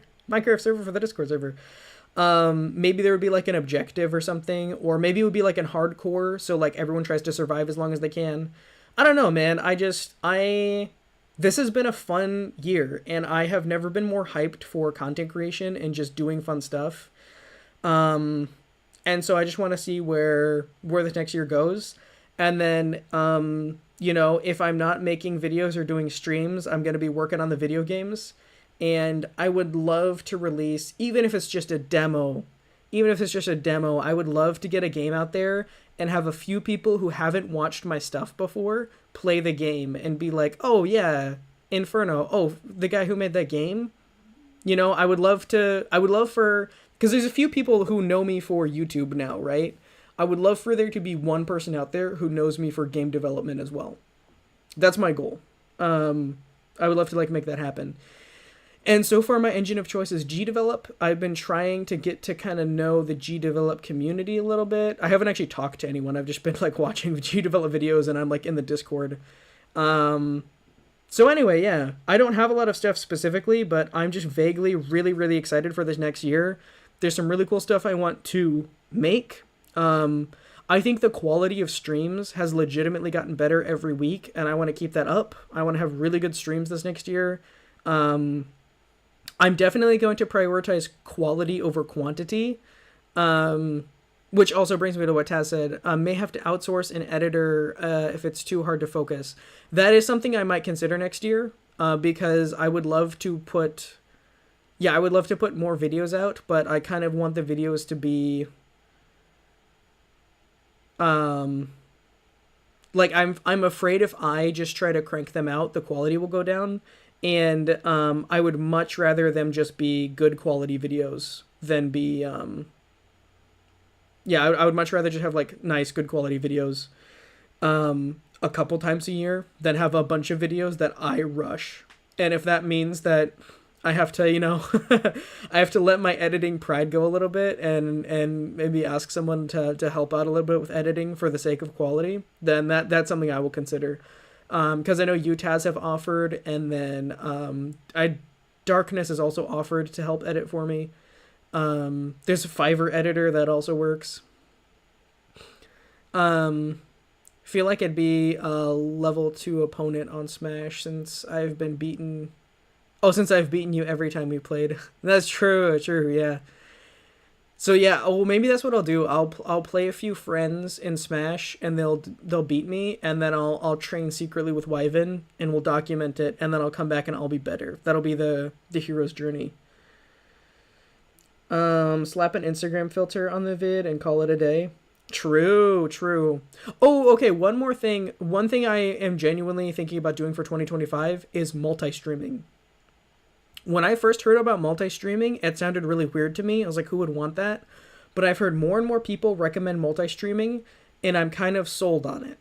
So if you don't know what multi-streaming is, it's exactly what it sounds like. Like when you go live, you are live simultaneously on like YouTube or Twitch or somewhere else. There are some people who do like 5 different platforms. I would probably just do YouTube and Twitch. YouTube has some pros and some cons to discoverability with streaming. Twitch right now has only cons to discoverability with streaming, I'm going to be honest. So streaming on just one platform is a little rough, especially when you're trying to like grow yourself as a name. But I've seen a lot of big names and little names suggest multi-streaming. I've also tried out short streaming, and I don't know how I feel about it, because there's some things that's fun about shorts. You do get more eyes on you, but also I feel like the attention span of shorts viewers is a little shorter.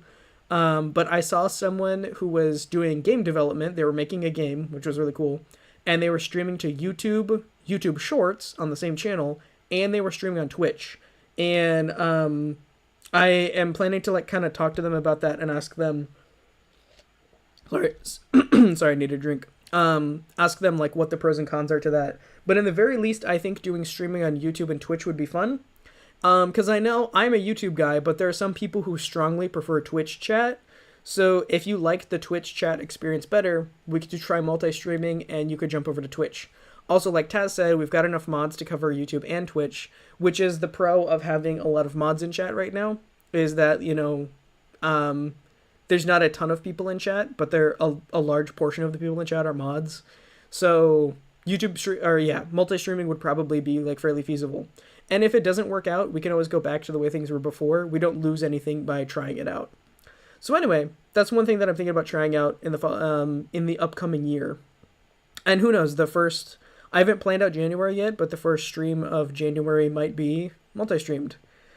Because, yeah, I had considered for a while, I was like, I don't know, like, there were a lot of people who said, like, oh, you should really stream on Twitch, like, Twitch is really better, like, you know, if you get big, like, you get so much bigger on Twitch with streaming than YouTube. YouTube doesn't care about streamers, and you can, like, you know, get paid a lot sooner, you get, like, money, it's like, all this stuff, it's like, yeah,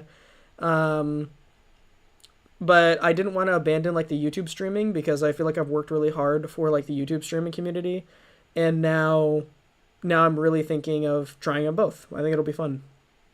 Can't wait for Inferno to get some scam trains chat. Yeah, for sure. Anyway, I don't mean to come to an abrupt end. Also, my music ran out again. Oh, did I pause the music? I did pause the music, because we're watching videos. I'm silly. Anyway, that's gonna kind of do it for today, though. We did everything. We reviewed all the games that we played this past year. We did some community shout-outs. I hope everyone got their appropriate attention. If I have not said it enough, I really appreciate you all for many, many reasons. Each and every one of you have been a bigger part of this community than you realize. Whether you've been here every single stream or you've just popped in for a couple, like it genuinely means a lot to me that you're here at all, you know, that you have been here. Like I said, I feel like we've really like made something here. Like there really is like a community. Like there's people who tune in weekly. There's people who like are excited about the next upload, excited about the next stream. Again, there's fan art. There's, you know, discussions in the Discord server. Like there's enough people to warrant a Discord server. There's a lot of cool stuff going on. And again, this all started with me just getting excited about a Star Wars game I played when I was like a kid. And I didn't plan for it to be this successful. And again, I don't want to sound like prideful because I know it's not like viral success. I know I'm not like making money off of this. But to me, there is like, this is what success is to me, is even if it's a small community, fostering a community of people who are chilling and have a good time and are doing cool stuff. Like I met Gaming Plus. I've wanted to make video games for so long, actual years. And it's probably been annoying to a few people close to me because I keep talking about making video games and I never do them. And I met Gaming Plus from content creation, and they were the one that told me about G-Develop. And now I'm making games and sharing it with a community of people. That never would have happened before. So yeah, there's just so much cool stuff happening. And I just want to express that I'm genuinely grateful. Good year, Inferno. It is a good year. It's been a great year. And I think as good as this year has been, I think 2025 can be an even greater year. I think we're going to do a lot of good stuff. And as much nostalgia as we have for this past year, I think the next year can genuinely be even better. I think it's going to be an amazing year. So anyway, Fireman gets all teary-eyed. No. Fireman is a man. That means man does not have emotions. Man knows no tears. Also, I will take tear damage because I'm fire-based and tears water, so. But anyway, Fireman might get emotional if he keeps talking, so we'll call it there, chat. For the last time of this year, thank you so much for watching. Thank you so much for being here and dedicating your time to being part of a community that I genuinely think is a really cool place to be. I am so excited for all the things that we have made and will continue to make together over the next year. And I hope you have an amazing rest of your week. And I will see you for the next stream. Thank you so much, and have a great night, everybody.